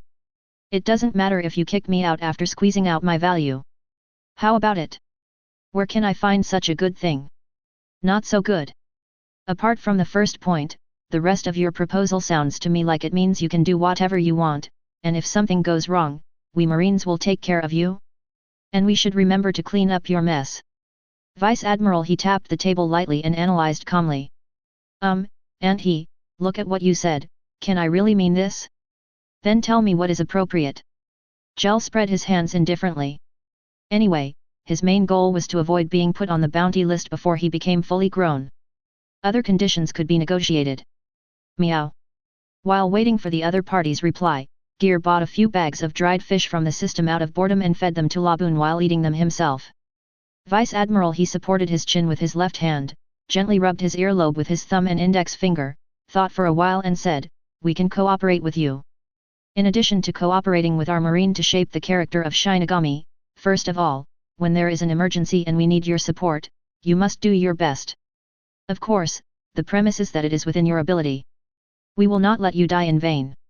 That's fine, as long as it's not against justice, and you remember to pay me afterwards, and the spoils seized from the enemy belong to me. Ger hastily added. Let me give you a heads up. I don't like anything that is unjust. Sengoku and Tsuru thought about it carefully and nodded in agreement. After all, the situation had become urgent and the safety of the Marines must be given priority. The ownership of the spoils was up to them. The main reason is that he doesn't think Gale can really help much, it's still a question of strength. Although he can easily deal with pirates with a bounty of tens of millions, if measured by the pirate standards, his strength should be only about 100 to 200 million, which is just enough to catch the eyes of the two big guys. It can only be said that he is optimistic about the future and should treat it as an early investment. Besides. Chapter 63. Vice Admiral he thought for a moment and continued, second, you cannot attack Marines privately. If you encounter Marines with improper conduct, you can report them directly to us. This also gives you the right to secretly supervise. That won't work. There are so many Marine scums who prey on the people. If I see one, I will definitely beat him up first. The most I can do is give you face and spare his life so that you can deal with it internally. Are there really many Marines like this? Sengoku looked a little uncomfortable and interrupted, hee, not much, just enough to compete with the pirates. Ger taunted mercilessly. Sengoku's mouth twitched, the pirates are already gaining momentum and there are still so many problems within the Marine, it's really a combination of internal and external troubles. It seems necessary to do some rectification. The last point is about intelligence. If you have important intelligence, please inform us as soon as possible. Of course, our Marines will also provide you with some intelligence assistance. Later, I will ask the Marines at the base to bring you a den mushi so that we can contact each other in the future. Vice Admiral, he said, and took another sip of tea. No problem. Gale agreed readily. It's not my decision whether Zinde Atong notifies you or not. If I don't tell you, how will you know what information I have? In that case, little Gale, why don't you provide us with some useful intelligence right now so as to demonstrate your extraordinary intelligence capabilities? Vice Admiral, he smiled slightly. Well, for your sake, it's not impossible. But since you asked me this out of the blue, I don't know what information would interest you. Let me think about it. Gale rolled his eyes, thinking about what kind of information might interest Marine. Suddenly, a familiar figure flashed through Gale's mind, and he immediately had an idea. It must be you. By the way, and this information might interest you. I have a good brother. Ugh. That's not right. I encountered such a group of pirates when I was in East Blue. Each of their leaders was very strong, and almost everyone was the owner of the Paramecia Devil Fruit. They had all the abilities of 8 Gate, which made them very difficult to deal with. In addition, the captain was not only extremely powerful, but also possessed the 1 in a million conqueror's haki. With their overall strength, they would have a place even in Grand Line New World. Oh? Even you find it difficult? Sengoku asked curiously. Yes, we fought. After a fierce battle, we were almost killed by the enemy. One of my admirals was left alone and had his right arm chopped off by the enemy. We barely escaped. In order to make Marine pay more attention to it, Gale used all his strength to praise him. But even though they are such a powerful and ambitious group of pirates, they did not choose to enter the Grand Line to fight, but chose to lie dormant in North Blue. I think their behavior is very suspicious. They must be hiding in the dark and quietly accumulating strength for some huge conspiracy. In any case, they must be planning something bad. We must be on guard. Ger pretended to be concerned about the country and the people, which made Sengoku on the other end of the phone really want to slap him. However, Gale's words successfully aroused the curiosity of Sengoku and Crane. You know, in East Blue, pirates with a bounty of 1 to 20 million are already the ceiling of combat power, and Gale, who can hunt pirates of this level at will, is an opponent that even he cannot beat. Pirates of this strength are indeed worthy of their attention. Vice Admiral, he was thinking gloomily. If what Gale said was true, then this group of pirates must have big plans. If it is not resolved in advance, it may become a huge hidden danger in the future. Xiao Gear, your information is indeed very valuable. Do you have any other more detailed information about this group of people? Vice Admiral, he asked casually, not holding out much hope. After all, he wanted to see if the other party's abilities had been exposed. However, he never expected that GOL would immediately start performing, of course. Their boss is called Don Quixote da Flamingo. He's the owner of Paramecia string fruit. This guy is very bad. He said he killed his father when he was 10 years old. Da Flamingo, I really know how to thank you. Hearing this name, the pupils of the 3 people in the conference room all trembled. As the top leaders of the Marine, they have access to a lot of confidential information, including this former Celestial Dragon's young master who is wandering outside. How terrible! I suddenly remembered that I still have to go on a mission. Admiral Sengoku, Chief of Staff Crane, I will take my leave now. Borsellino, who was dozing off in his seat out of boredom, suddenly stood up and spoke. After he finished speaking, a golden light began to shine on his body. Without giving Sengoku a chance to speak again, he ran away at the fastest speed possible using the sparkling fruit. The den mushi on the table is still outputting. The 4 highest-ranking officials are codenamed after the suits of playing cards. They are Spade Pika, the user of the Paramecia stone fruit, whose specific ability is to club treble, the user of the Paramecia sticky fruit, Heart Virgo, a strong physical athlete, Diamond Diamandi, the user of the Paramecia flying fruit, and a group of other ordinary cotters. Gale sold all the detailed information about all the members of Don Quixote's family as if they were his own treasures. Click. Vice Admiral, he put down the pen she was writing on and looked at the overly detailed information on the paper for a long time without saying anything. No one knew what she was thinking. For a long while. Tsuru Vice Admiral gently closed the notebook and said to Den Mushi, your intelligence is really shocking. Would you like to consider working in our intelligence department? Haha, you're too kind. I'm just a little bit professional. Gale said shamelessly. Yeah, You're so professional that I wonder if you want to use the power of our Marines to eliminate dissidents. Haha, and please stop making fun of me. Do I look like that kind of person? Sengoku answered without hesitation, picture. I only saw the den mushi on the table pretending to be wronged and said, Admiral Sengoku, Vice Admiral Tsuru, aren't you guys just destroying your bridges? You were the ones who asked for information, but I provided such useful information, but not only did I not get any reward, I was even suspected of having ulterior motives. Tell me, am I wronged? Forget it. If you think there's some conspiracy here, just pretend I didn't say anything. Alright, I'm just joking with you. Don't take it seriously. We will take the information you provided seriously. Vice Admiral he comforted. Alright, your cooperation with our Marine is settled. Please ask Corporal Kiki to come in. I will ask her to arrange a den mushi and other things for you to use in future communications. Okay. Chapter 64. By the way, although I don't have a Marine file or number, in order to prevent our relationship from being exposed, should we give each other a code name to facilitate future contact? Gale suddenly remembered and asked, and Vice Admiral he nodded in approval.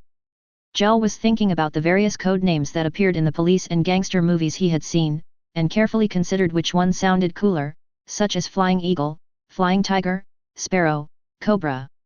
Well, Cobra or Frog was quite suitable for Sengoku, as he wore a pair of frog glasses.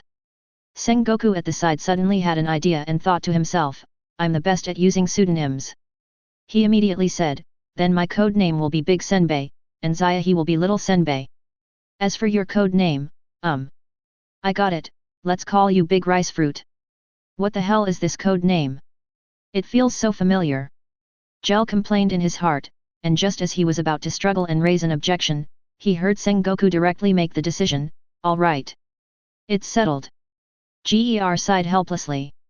Afterwards, the strict Vice Admiral Crane made some additions and follow-up arrangements, and then the female Marine named Kiki also gave Gale a small blue and white den mushi, and the matter came to an end.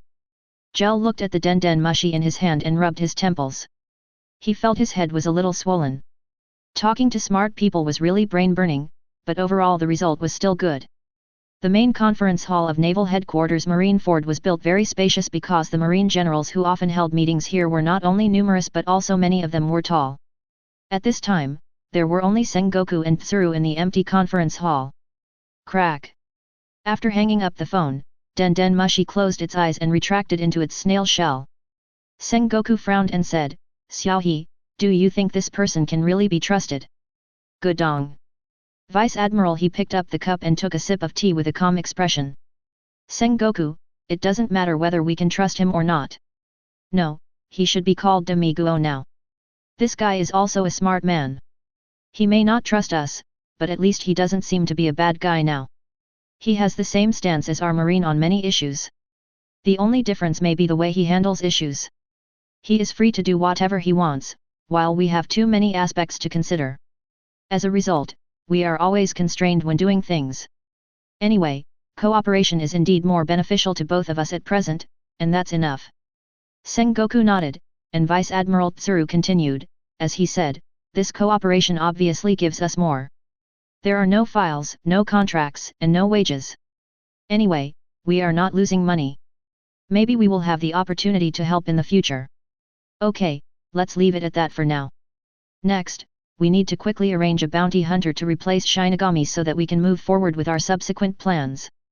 I have already contacted the newspaper for public opinion, and they will release the news as soon as we notify them. I hope we can achieve the effect we want. If all the powerful bounty hunters in the entire ocean can follow suit, we can definitely suppress the pirates' momentum temporarily. Sengoku said excitedly, obviously satisfied with the result. Who should be given this title? Sengoku, I think the candidate must be carefully considered. First, this person must be a Marine with justice in mind and loyal enough to the Marine. Second, he must have a certain strength to eliminate doubts. Third, he must not be famous in the sea for the time being. The selection of this person is crucial.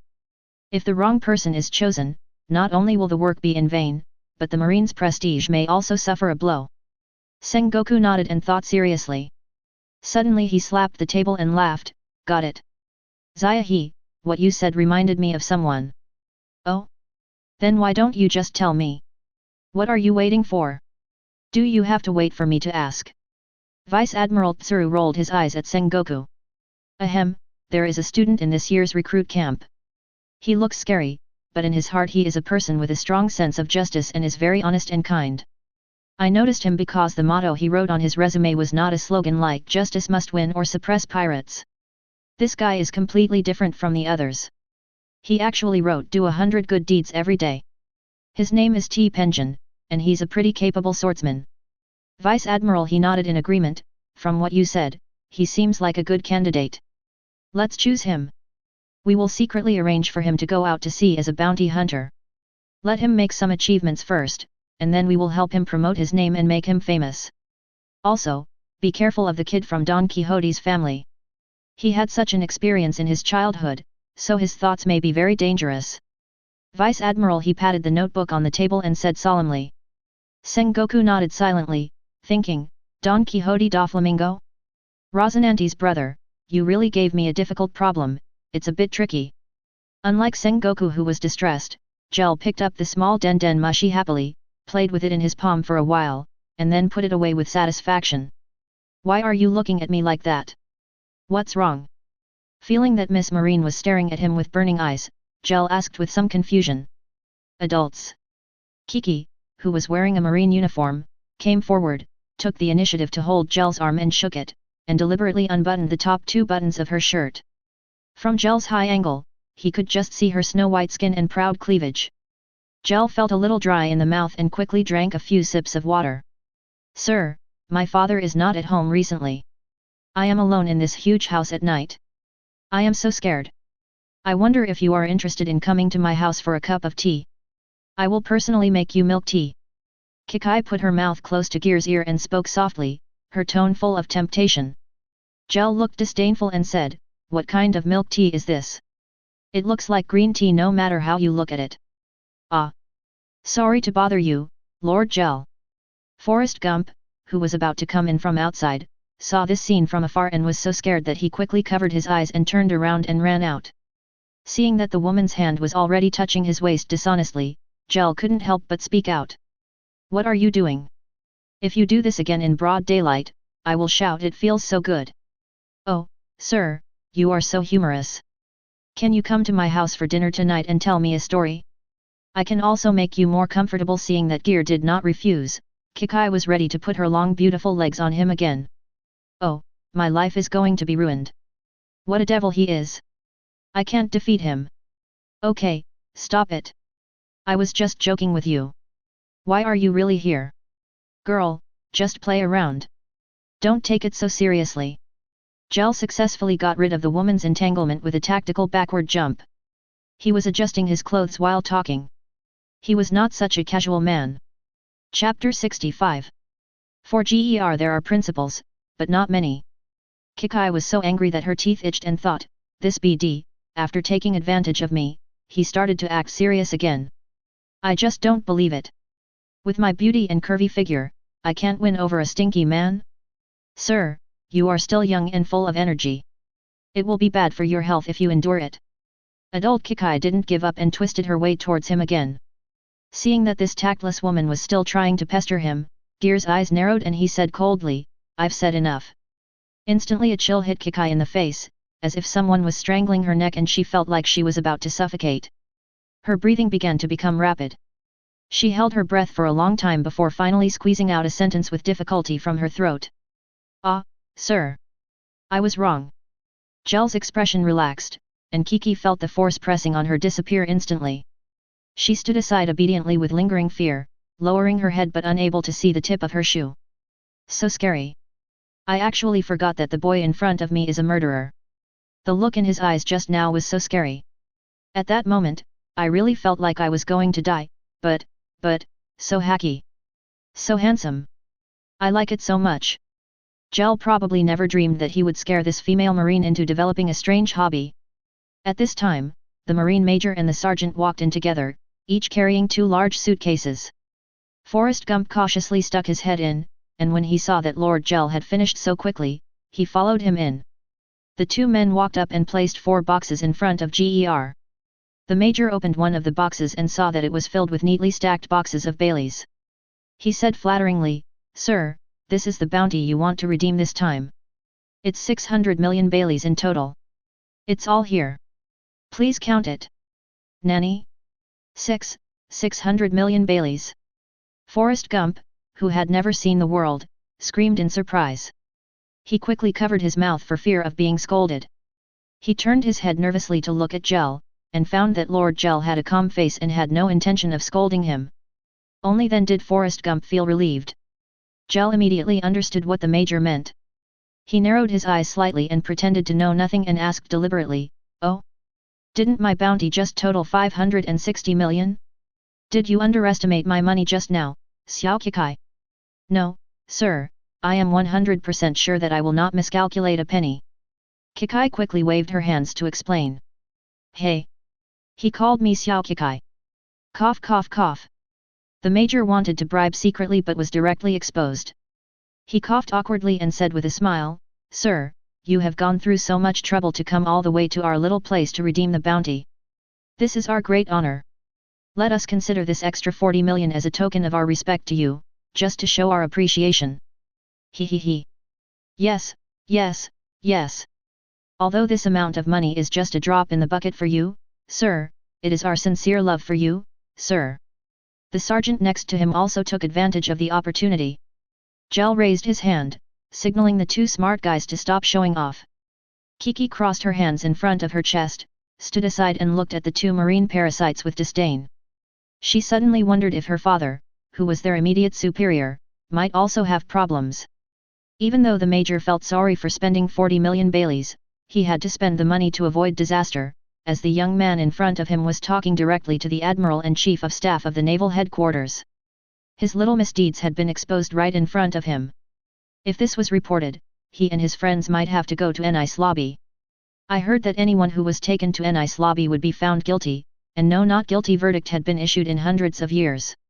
If nothing unexpected happened, he would definitely spend the rest of his life in the underwater prison." He was definitely not afraid of Impelton's famous torture. He just couldn't bear to leave his beautiful wife and concubines at home, fearing that they would be too lonely staying alone in the empty house.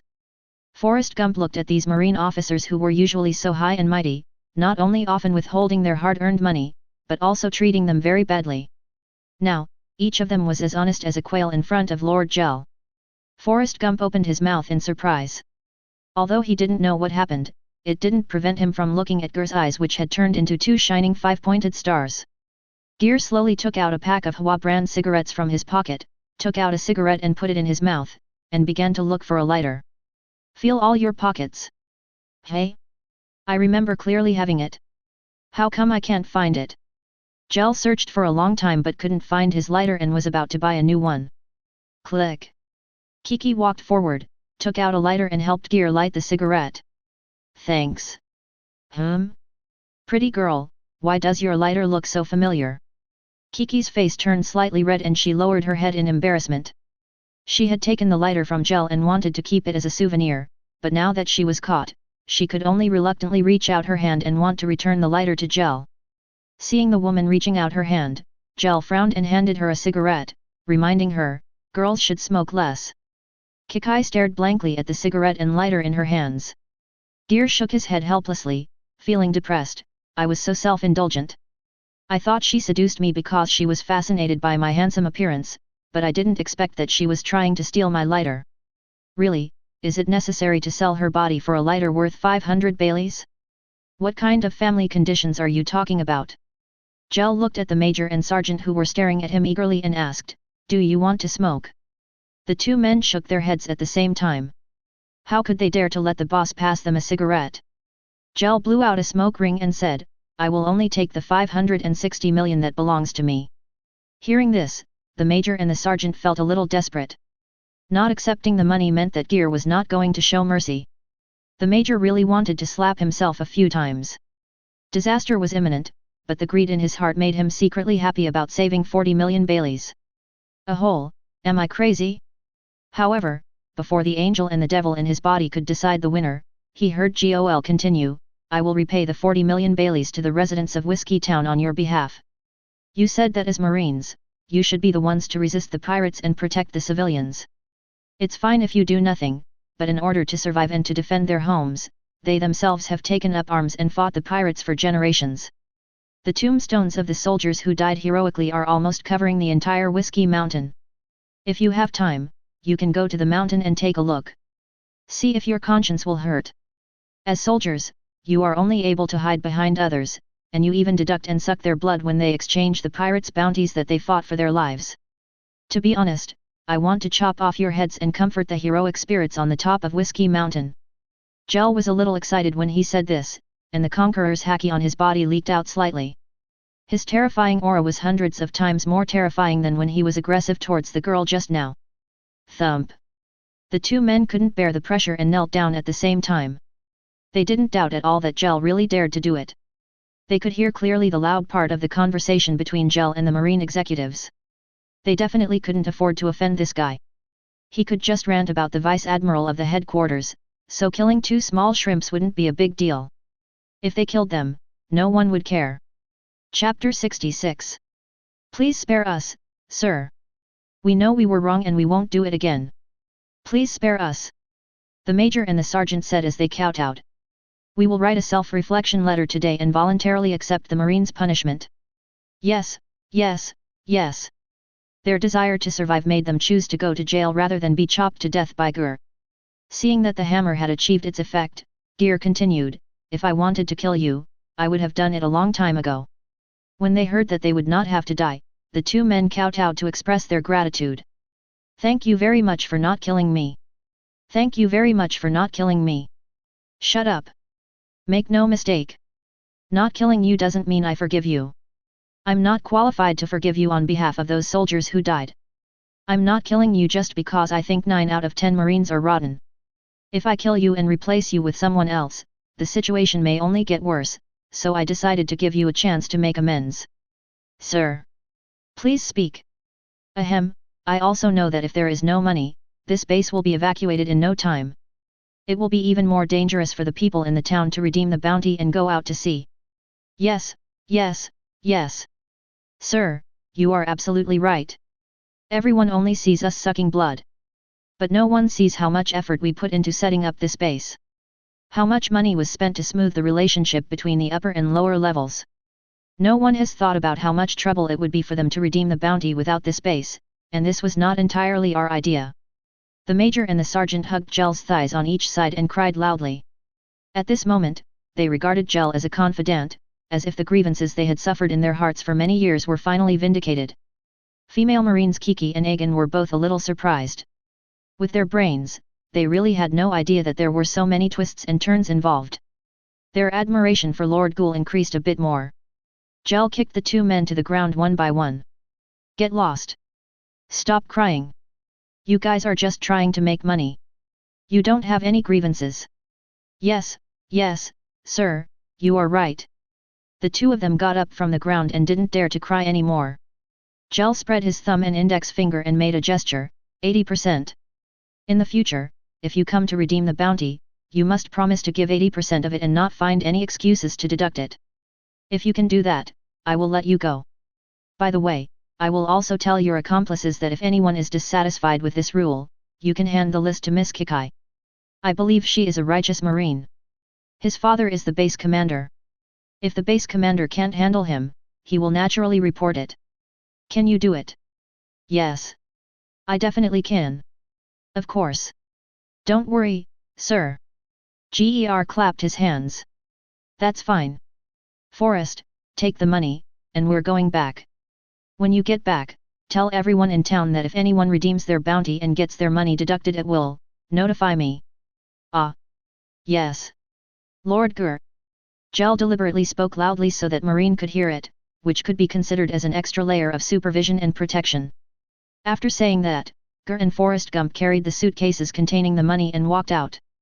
The major and the sergeant hurried over to help, and Kiki followed behind, looking very worried. Ah! Where are the horses?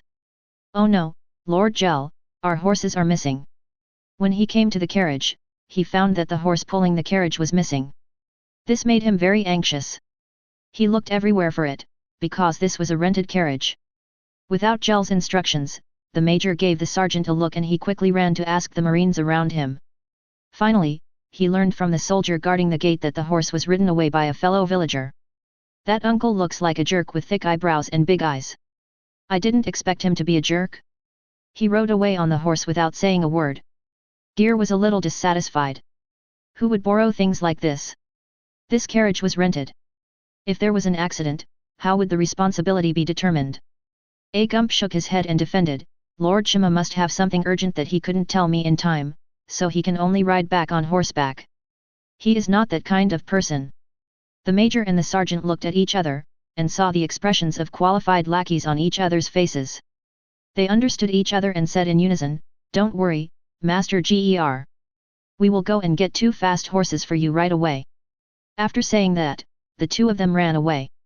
When Forrest Gump heard about the horse, he moved the box onto the carriage first. Finally getting the chance to be alone, Kiki walked up to Gale with a flushed face. Seeing that she had been silent for a long time and had been twirling her fingers, Gale asked, What's up? No, it's okay. Kiki didn't know why she felt so nervous and her heart was pounding just talking to this man. Her usual domineering attitude of old lady in front of old lady was no longer there. Oh, I'm glad you're okay. Are you leaving? Yes. When can we meet again? She felt steam coming off her face as she said this. Gale stared at her in astonishment, thinking, What do you want to do? You want to steal my lighter? After rolling his eyes, Gale took out a box of lighter refills from somewhere and gave them to her. They were not valuable things anyway. He also taught her how to use them. This big box of gas cylinders was enough to light cigarettes for 8 or 10 years. These will be enough for you to use for a long time. When you run out, I'll give you some more next time we meet. Let's go buy everyone. Just then, the major and the sergeant had tied the 2 tall horses to the front of the carriage. Gale jumped onto the carriage and waved goodbye to the few people. My lord, please take care. The major and the sergeant said goodbye in tears, looking very helpless. Kiki waited until the carriage disappeared from her sight before she looked down at the lighter in her right hand. The ceramic shell was printed with purple lavender. She then looked at the box in her left hand. Thinking of how Gale had just taught her how to use it, Kiki's mouth curled up into a beautiful arc. Sure enough. He has me in his heart. Thump, thump, thump. The river flows eastwards, the stars in the sky are the Big Dipper, he, the Big Dipper. When you see injustice, you should speak out, and when it is time to take action, you should take action. Meow meow meow. On the way back, Gale, in a good mood, sat in the carriage, eating and humming loudly the familiar songs from his previous life. Laboon, who loved singing since childhood, meowed along with Gale's rhythm. Forrest Gump, who was sitting in the front of the carriage, was grinning happily. Although he couldn't understand what Lord Gale was singing and his pronunciation was unclear because of the food in his mouth, the unrestrained and heroic melody of the song still made his heart surge. After this day, Forrest Gump's admiration for Lord Ghoul was like the endless rushing of a river or the unstoppable flooding of the Yellow River. He was really grateful to Gale for doing so much for their town. Not only did he get back 40 million Baileys, but he also made Marine's group of vampires dare not charge random fees in the future. Forrest Gump listened carefully to the song sung by Ger and wanted to write it down. As the sun sets, when the carriage passes the Martyrs' Cemetery on the top of the mountain again, Gale leans his head out of the car and looks at the tombstones all over the mountain, but his mood is not as heavy as when he came. No matter where the world will be led, this ridiculous era of pirates will surely come to an end. Chapter 67. Inside the car, Gale put away the smile on his face and carefully thought about what to do next. Gale thought that he could reveal some information about the pirates to the Marine and build up mutual trust with the Marine first. Maybe he would have a chance to visit Impel Down in the future. When he thought of the countless demon fruit powers in Impel Down, Gale smiled immorally. In addition, the list of some important future cadres of the Revolutionary Army can be handed directly to Durag, allowing him to develop comrades in advance and help the Revolutionary Army grow rapidly. Gere is not a rich woman, but she is better than a rich woman. At least she can help Durag avoid 20 years of Dieters. Gale couldn't help but sigh that the feeling of having several relationships at the same time was really stable. Time goes back a few hours. Whiskey Town. Just like yesterday, this morning BIA took Ajin to continue spending money around the town, trying to complete the difficult task of spending 5 million Baileys each assigned by Captain Gale as soon as possible. As soon as Ajin went out, he realized that 2 people were following them. He did not alert them, but was cautious and waited for the other party to make the first move. Unfortunately, the two people just followed him all the way but never made a move. Ajin guessed that the other party's mission might be just surveillance and they had no ill intentions, so he felt a little relieved. However, not long after, another group of people followed him. Unlike the former, Ajin could feel obvious malice from the two people who came later. For money? Seeing that Bai Ya's emotions fluctuated the most every time she took out money to pay the bill, Ajin made a judgment in his mind. Ajin, try this, it's sweet and delicious. Bai Ya, who was completely unaware of the danger, bought a string of fruits similar to candied haws from a roadside stall. She happily ate 2 bites and found it very delicious, so she gave it to Ajin and wanted him to try it too. Although Bai Ya also started exercising on the ship, her talent in fighting was average and could not be compared with Ajin. She is currently still in the stage of strengthening her body and improving her physical fitness by following the ship's diet. Seeing that Ajin was absent-minded and not listening to her, Bai Ya reached out and patted Ajin on the back. Ah? What's wrong? Is it not tasty? Ajin then turned around and answered belatedly. Ajin, what's wrong with you? Are you feeling unwell? I saw you were distracted today. It's okay, it's okay. I was just wondering what Captain Ghoul and everyone else are doing right now. By the way, Bai Ya, give me your bag. I'll carry it. I'm afraid it's too heavy for you. There were only some Baileys in her shoulder bag, and it wasn't heavy. Bai Ya was about to refuse, but Ajin had already taken the bag and put it on his back. Wow! There is still so much money, how can I spend it all? Ajin opened his backpack and sighed loudly on purpose. The passers-by around all looked at him eagerly. They didn't expect that there were people who were worried about having too much money to spend. They all wanted to go up and help Ajin solve his problem. After walking for a while, they met Fate and Senior who were tasting the local specialties. Ajin lied that he was in a hurry to find the toilet and asked Bia to stay with them first. Senior looked at Ajin thoughtfully and asked, "Do you want me to come with you? I know where the bathroom is."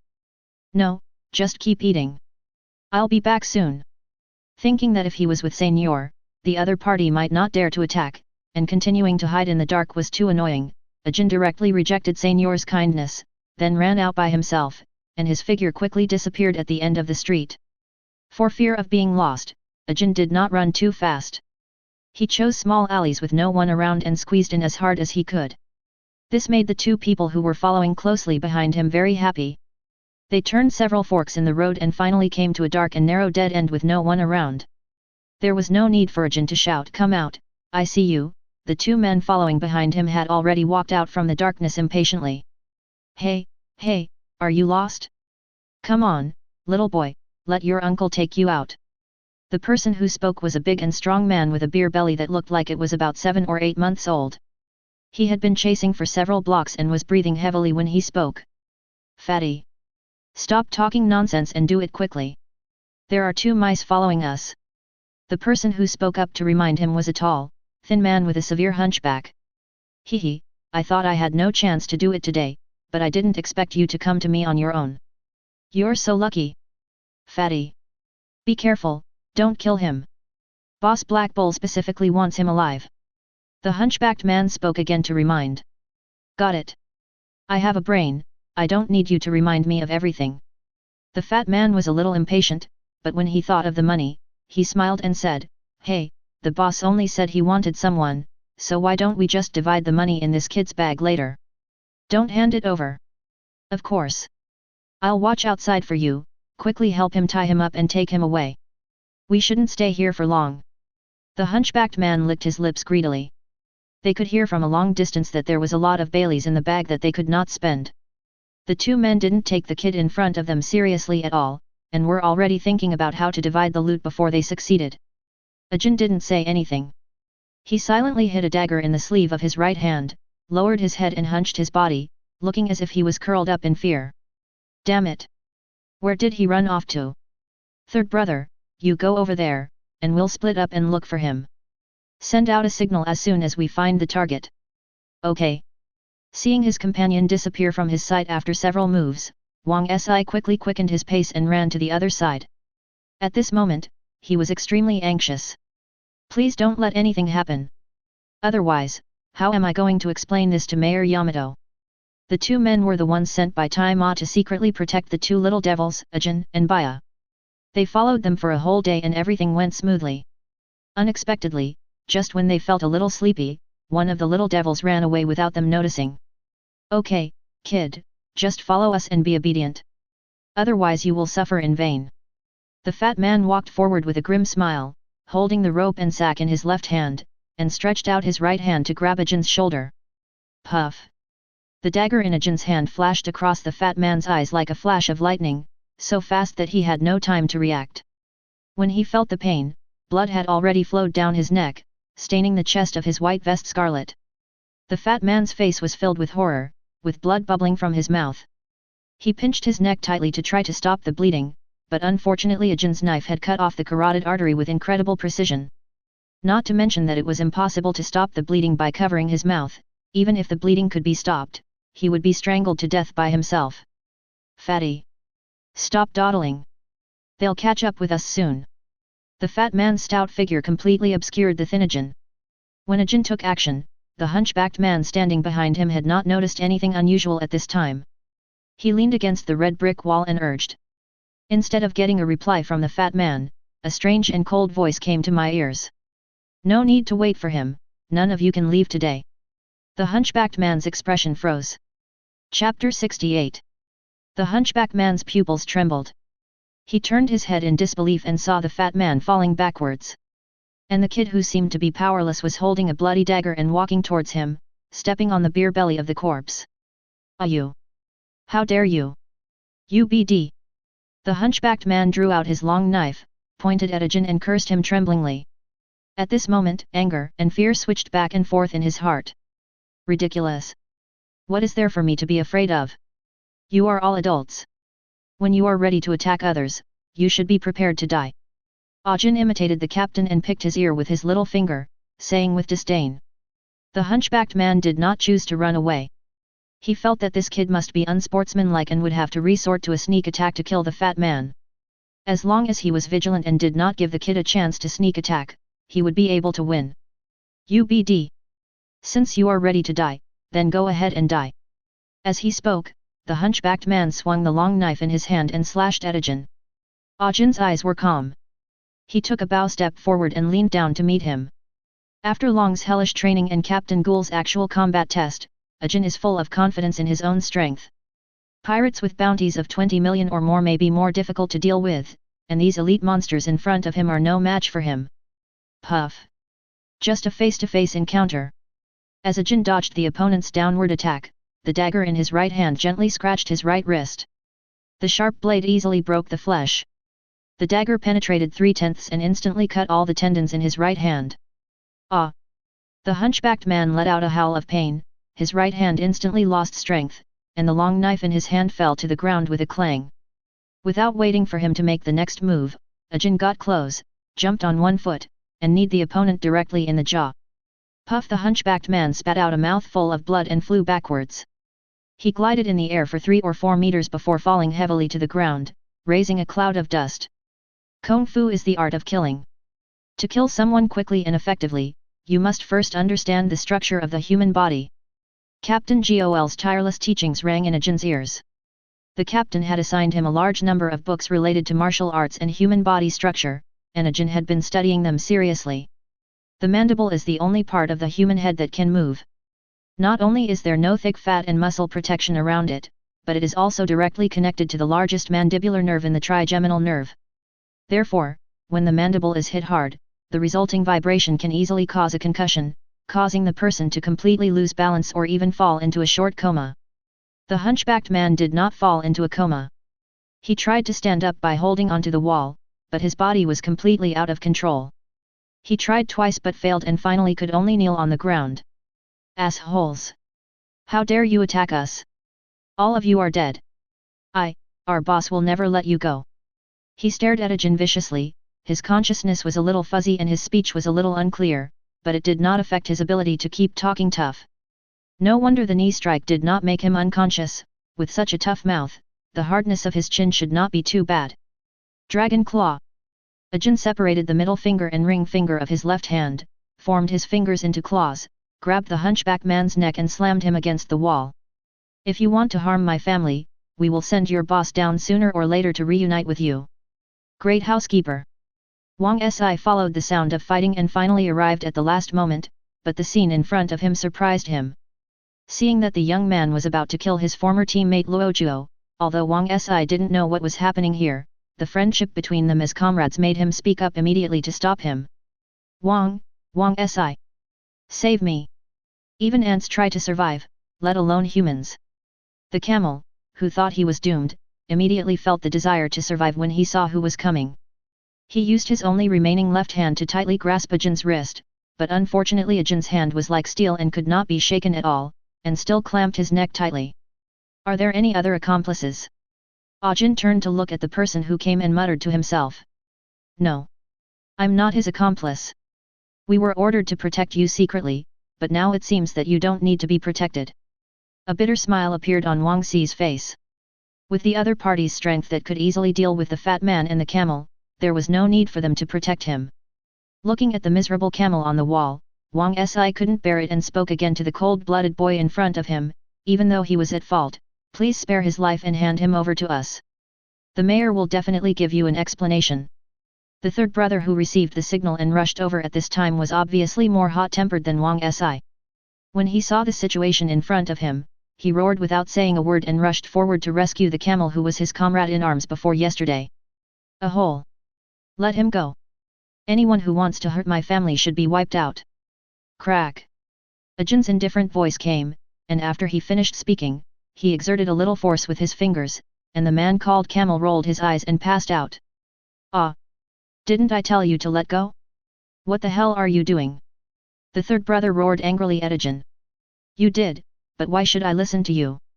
After saying this, Ajin shook off the blood on the dagger, turned around and looked at the two of them and asked back, his eyes were colder and sharper than the dagger. A hole. Wang Si, let me go. I want to fight this guy. Seeing their former comrades die tragically in front of them, both of them had red eyes, but the older Wang Si obviously still had a trace of rationality. He held the third brother tightly and refused to let him go up to die. Click, click, click. The hard horse hooves made contact with the stone road, making a series of crisp sounds like drum beats. The sound spread from far away to everyone's ears, and the three people present looked over at the same time. Slowly with a neigh of a horse, the dusty iron horse jumped off from the horse's back.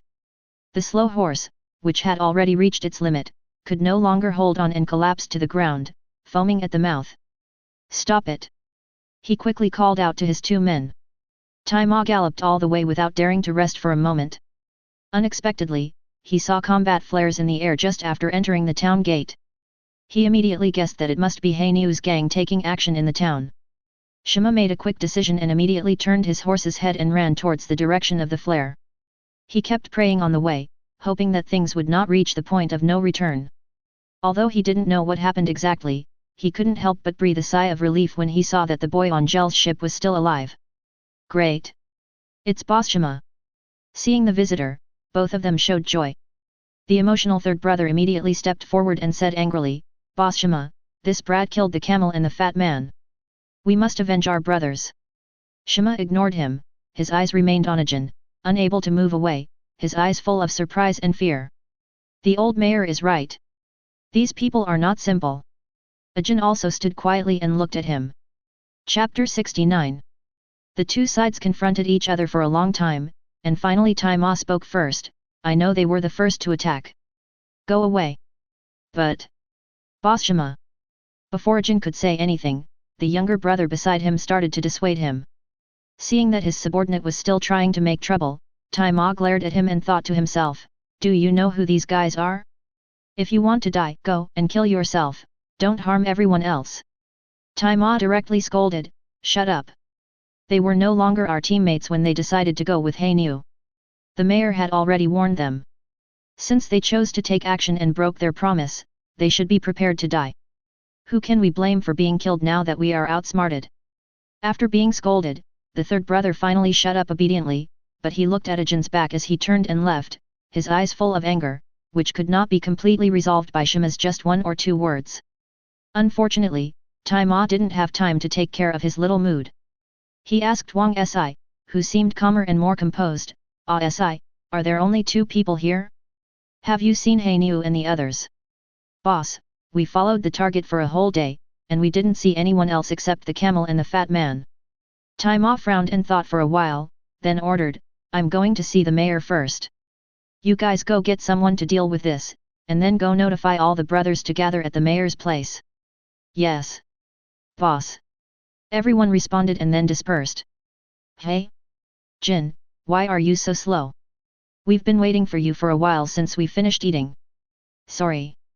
Sorry for keeping you waiting.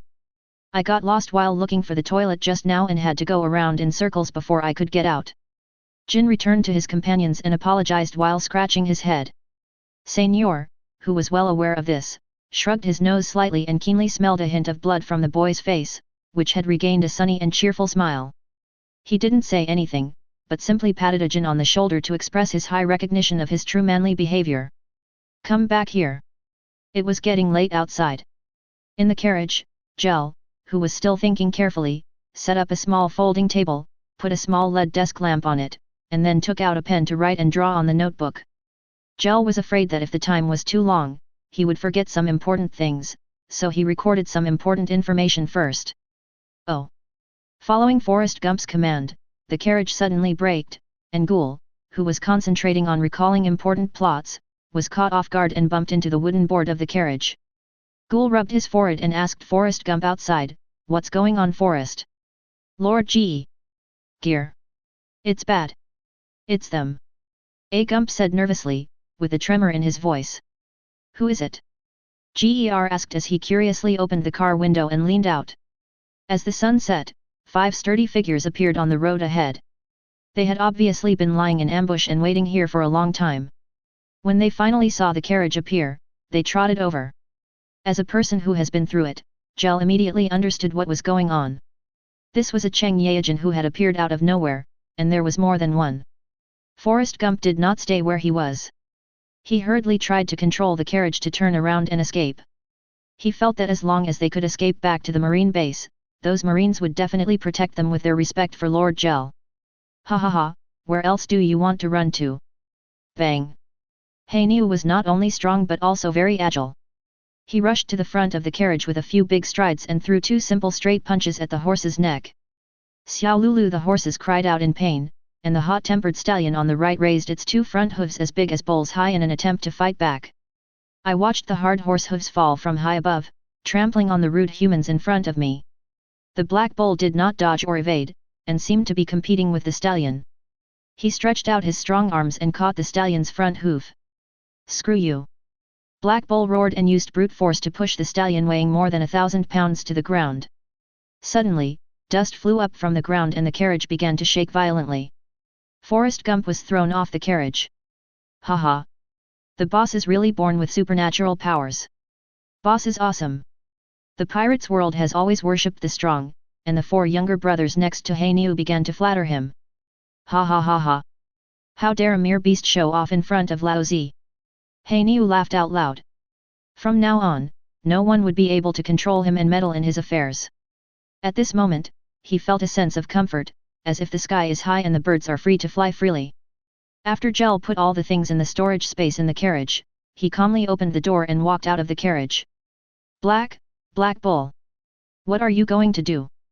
Forrest Gump, who was knocked unconscious, struggled to get up from the ground. He did not hesitate to use his thin body to block in front of Gear and shouted loudly at the leading thief. Gear nodded silently, very good. It is somewhat manly, but the confidence is a little lacking. It would be better if the legs were not shaking. A. Gump turned his head and whispered to Ger, Lord Gear, I have already cut the rope of this horse. You can find the right time to ride on the horse and escape. Their target is you. Don't worry about me. They dare not do anything cruel to me. Ha ha ha ha. Look who this is. Hey, isn't this that little piece of trash Forrest Gump? When the smoke and dust cleared, everyone could see the faces of the people speaking across from them, and they began to communicate with each other. These people just happened to be the ones who bullied Forrest Gump the most. When they saw Forrest Gump, they started to sneer at him like a conditioned reflex. Black Bull grinned and said arrogantly, What's wrong? Are you getting bolder? Forrest Gump, it seems that the lessons I taught you were not enough? I'll give you a chance. Now kneel down and kowtow 3 times and admit your mistakes to all the grandfathers. We will let you leave safely, otherwise we will kill you today. Don't think that the old mayor can protect you. He can't control me now. Forrest Gump took 2 steps back. These people had always been the biggest shadow in his heart. He couldn't face them calmly with just a few words of self-encouragement. However, even though he needed to hold on to the carriage to stay together, he still refused to move even a step away from Gale. I will never allow you to hurt Lord Gale. He is the benefactor of our entire town. Forrest Gump shouted in a firm tone, but what he got was even more unscrupulous ridicule. Ha ha ha ha. Benefactor? You're right. As long as he can hand over all the money to us obediently, he will not only be our benefactor, but also the god of wealth for all of us. Ha ha ha ha. After Hainu finished speaking, several of his men also started laughing, not taking the 2 men seriously at all. Gur looked at the arrogant bandits around him with an extremely ugly expression, and a nameless fire was rising in his heart. When he thought about how he had confidently analyzed the matter with Forrest Gump this morning, he felt his face burning. He didn't expect that the slap in the face would come so quickly. What the hell? I've been analyzing this for so long, but you, a bunch of brainless robbers, actually think that Lao Zi is the weakest and easiest to control among all of them? Damn it! I didn't expect that the clown would be me in the end. Chapter 70. Lord Gale. Lord Gale. Run! Seeing that Gale was still in a daze, Forrest Gump was so anxious that he was about to cry. He called out to Gale several times before he got his attention back. Haha, don't even think about running away, none of you can escape. The 5-man bandit group gradually approached. Ghoul looked at Forrest Gump and thought for a few seconds, then he took out his golden revolver, bought a black revolver and handed it to Forrest Gump, encouraging him, "We can't run away, Forrest Gump, let's fight together today." Before Forrest Gump could react, Ger had already stuffed the gun into his hand. But, Lord Ghoul, I don't know how to fight. I've never fought before. I'm afraid I'll be a burden to you. Forrest Gump looked at the black pistol in his hand and said with some guilt. If you don't pick up a gun and fight back, we'll all die here today. Didn't you say you would protect me and never let them hurt me? Ger continued to put pressure on the opponent. Upon hearing this, Forrest Gump took the heavy pistol from Gale's hand, his face extremely solemn. It's okay, relax a little, it's just one head on 2 shoulders. Ger encouraged with a smile and began to teach Forrest how to use the pistol. When the thieves around saw Gale and his men take out guns, they continued to laugh without any fear. They even laughed even more happily when they saw that Gale's pistol was made of gold. The guns in this world are like fire pokers in the hands of ordinary people. They look as powerful as a tiger, but the damage is 0.5, which makes guns have no respect at all. Gale also couldn't understand why in the original book, we often saw that under several rounds of intensive musket fire from the marine, a large group of pirates who didn't know armament hacky didn't fall down at all, and there were not even a few injured. If this happened in your previous life, no matter how good your martial arts skills were, once I pulled out my gun, all you had to do was tell me whether you admit your mistake or not.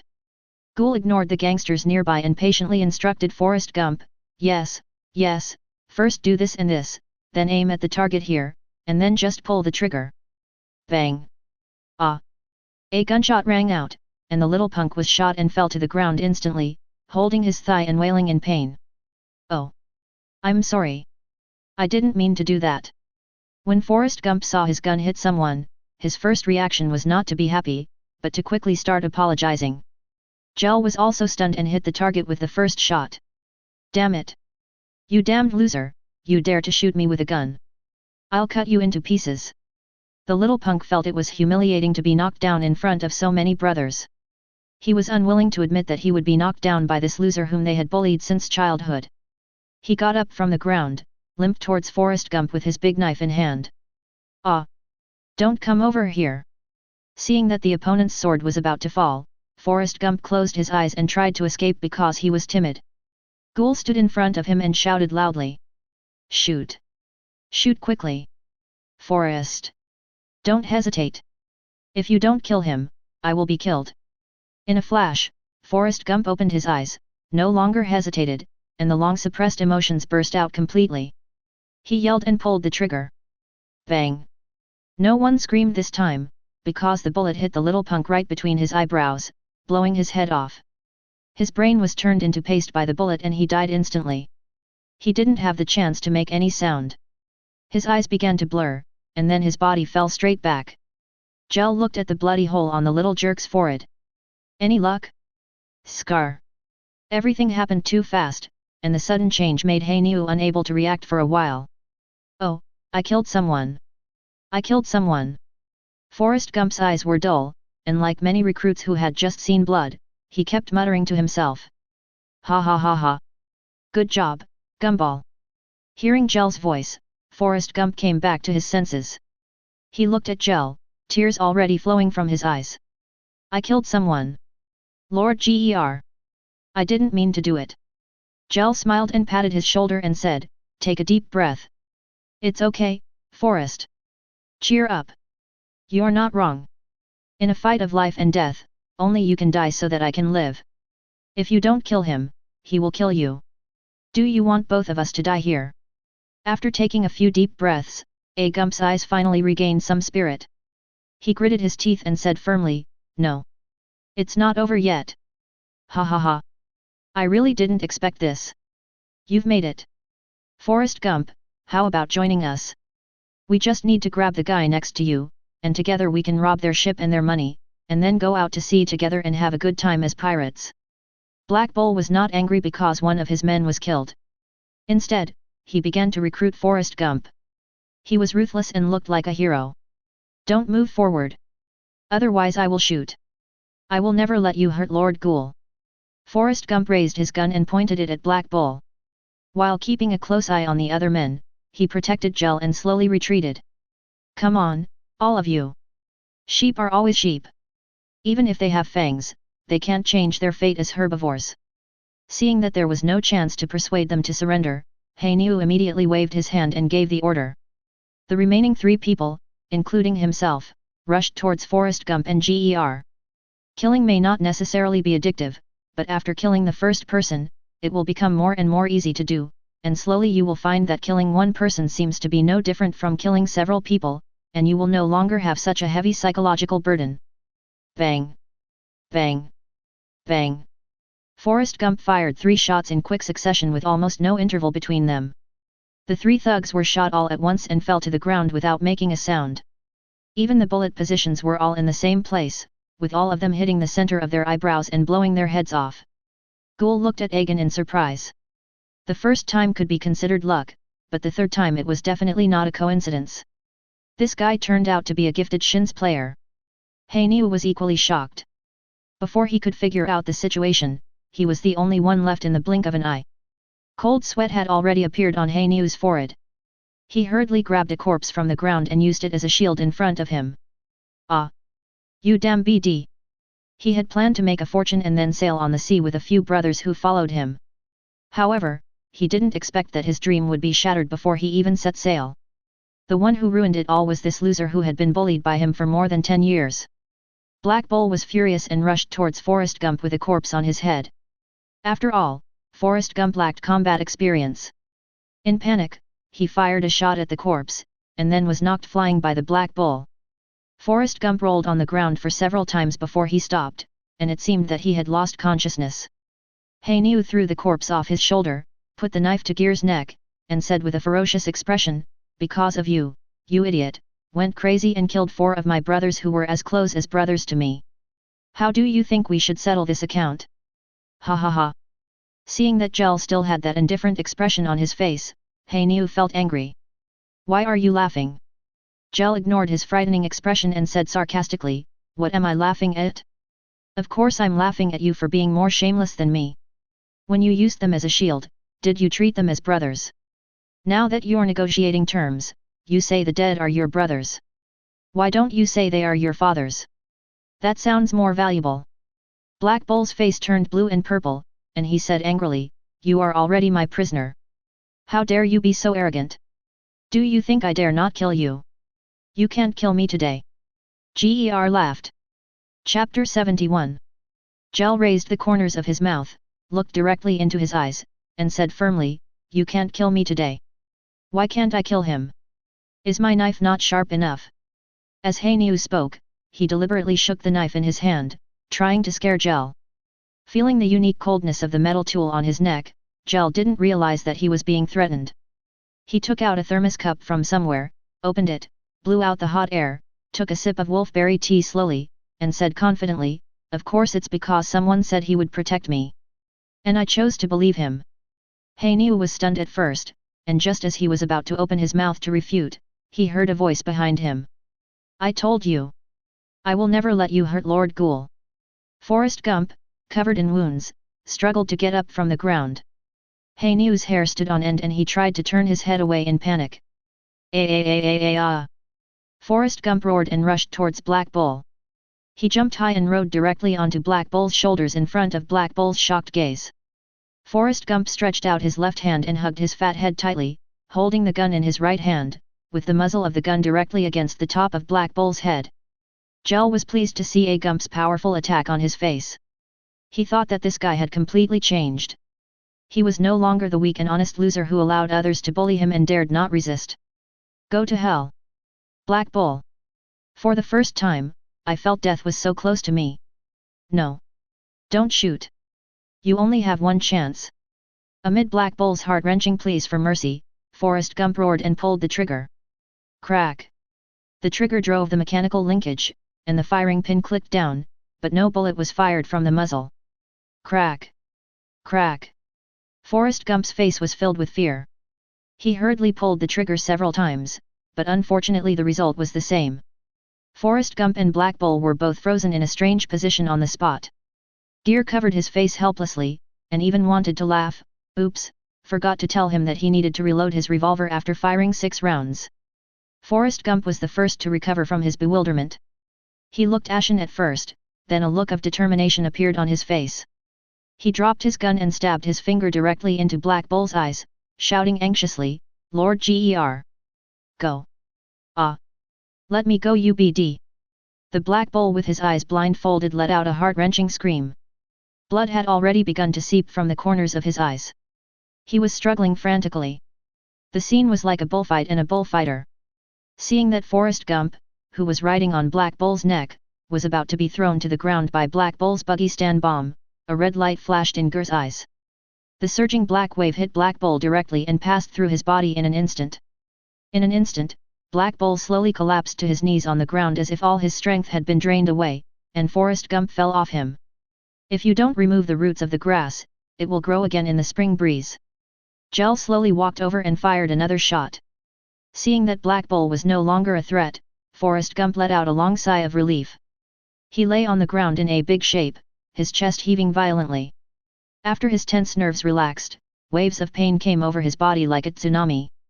Forrest Gump gritted his teeth and endured it. The pain was so severe that he couldn't even move a finger. "Lord Ger. Are you okay?" Seeing Ger coming over, Forrest Gump turned his head and forced a smile. "Haha, with your fearless protection, what can happen to me?" Gale also laughed, then stuffed a dark brown pill into his mouth and gave him an order. "Eat it, your injury will heal faster." "Ah, thank you, Master Gale." "Ahem. Can you give me some water? This pill is a bit big kindness." As soon as Forrest Gump finished speaking, he found that the pill in his mouth had disappeared. Then, a cool feeling went into his body through his esophagus, and then traveled all over his body. The burning pain in his body also disappeared quickly. "Haha, idiot, I should be the one thanking you, but you really surprised me. You did a great job. I didn't expect you to be so brave, young man." Being praised, Forrest Gump smiled shyly and said, "I don't know what happened, but after I fired the first shot, I wasn't that scared anymore, and I wasn't afraid of blood. It must be because following someone as good as you, Lord Ger, has made me brave."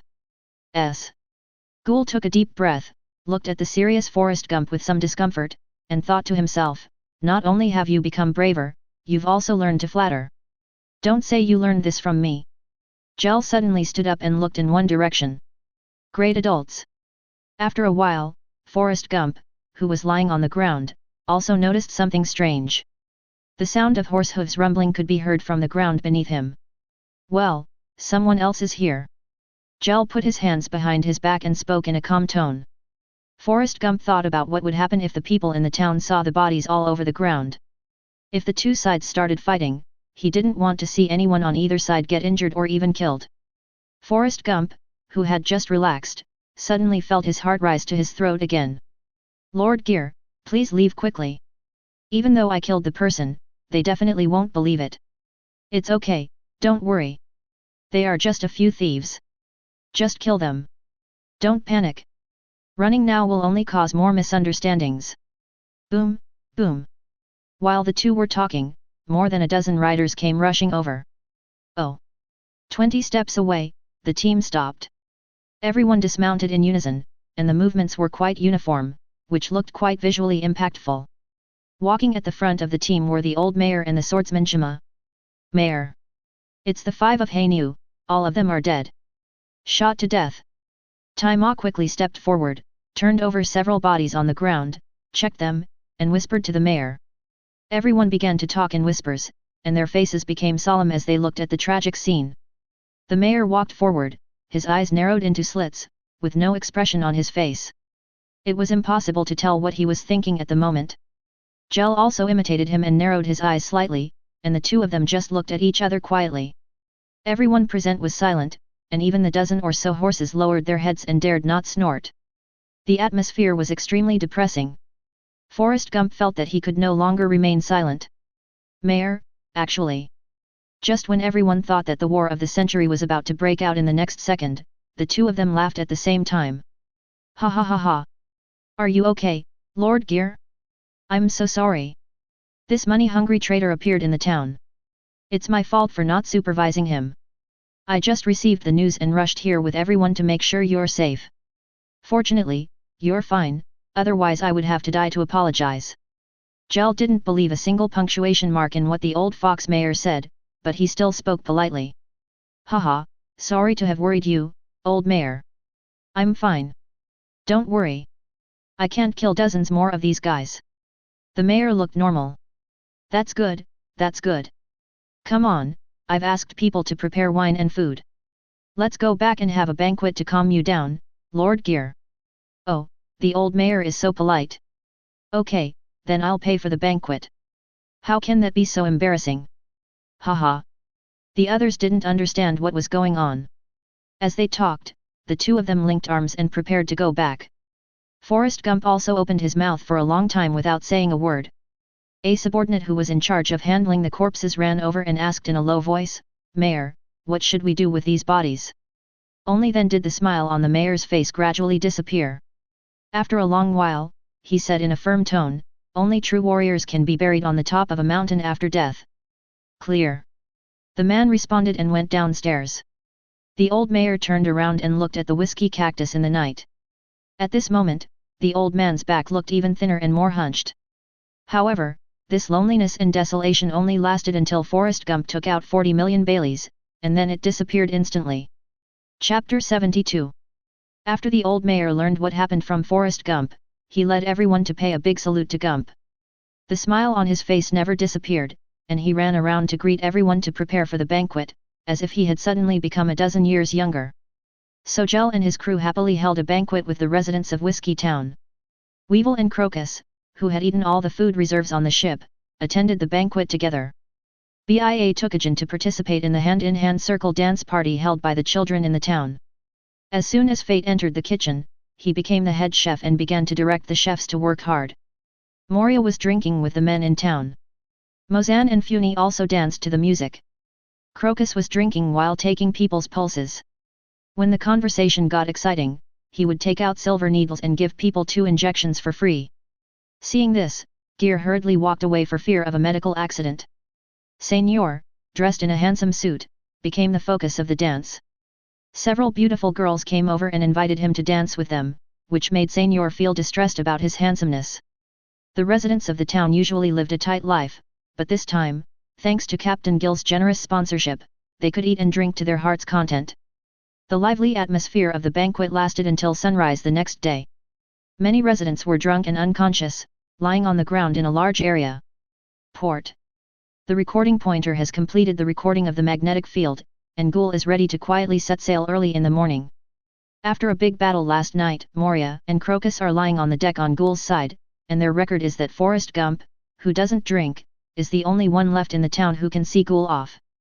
Have you thought it through? Are you sure you don't want to go on an adventure with us? Gale asked, looking at the sunrise over the sea. I'm really sorry, Lord Gear. Although I really want to go out and see the outside world, I can't let go of this town and everyone. Forrest Gump said respectfully. Although he still looked silly at this time, his temperament had changed significantly. Ghoul smiled, handed the black revolver to Forrest Gump, took out a box of bullets, and said jokingly, "The name of this gun is Black Hawk. It's yours now. Remember to change the bullets next time." Ah! Is this really possible? Forrest Gump took the meaningful pistol from Gale with some excitement. He couldn't let it go and gently stroked the cold gun. "Thank you. Thank you so much, Master Gale. It's great to meet you."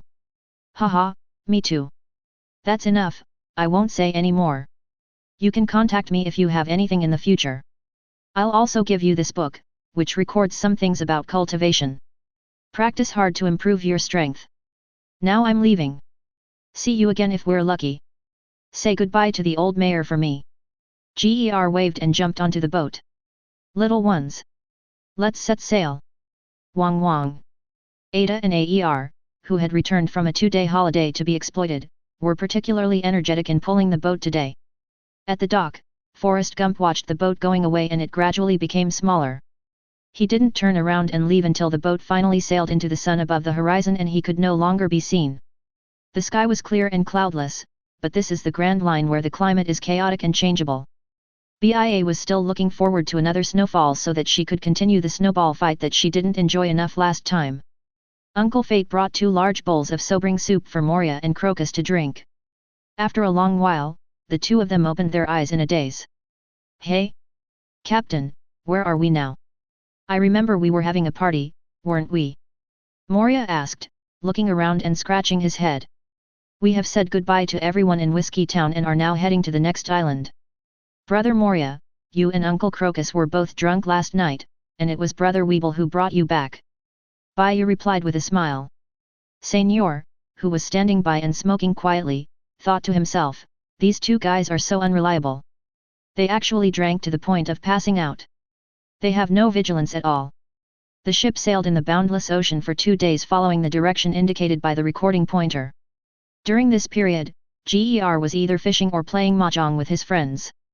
Everyone on the boat was laughing and joking every day, without any vigilance at all, except for the serious and responsible Senor Enogen, who took turns observing on the lookout. Ger, who was still fishing, saw the float disappear instantly and knew that a big fish was caught. "Go!" Gale shouted and pulled the fishing rod hard, and saw a huge black shadow being pulled out of the water and flying towards the deck. Bang! With a loud bang, a strange fish appeared on the deck. Upon closer inspection, this monster had a cylindrical body, more than 10 meters long, and looked a bit like a crocodile, especially its bloody mouth, streamlined body, long tail, 4 flippers, and rough grey-brown skin. This is not a sea fish at all, it's actually a mosasaur. Gale thought that only a fishing rod as sharp as a big knife could catch such a powerful catch.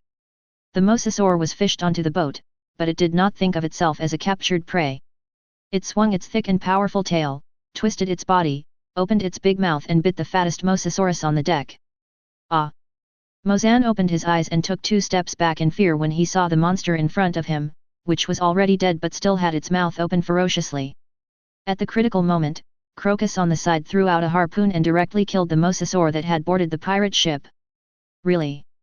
Captain, can't you fish for something more normal?" Crocus pulled out the harpoon stuck in the head of the mosasaurus and complained to Gale. "Hoo, it turns out that when there is no danger, the captain is the biggest danger." Mozan patted his chest. He finally had a deep understanding of what fate said.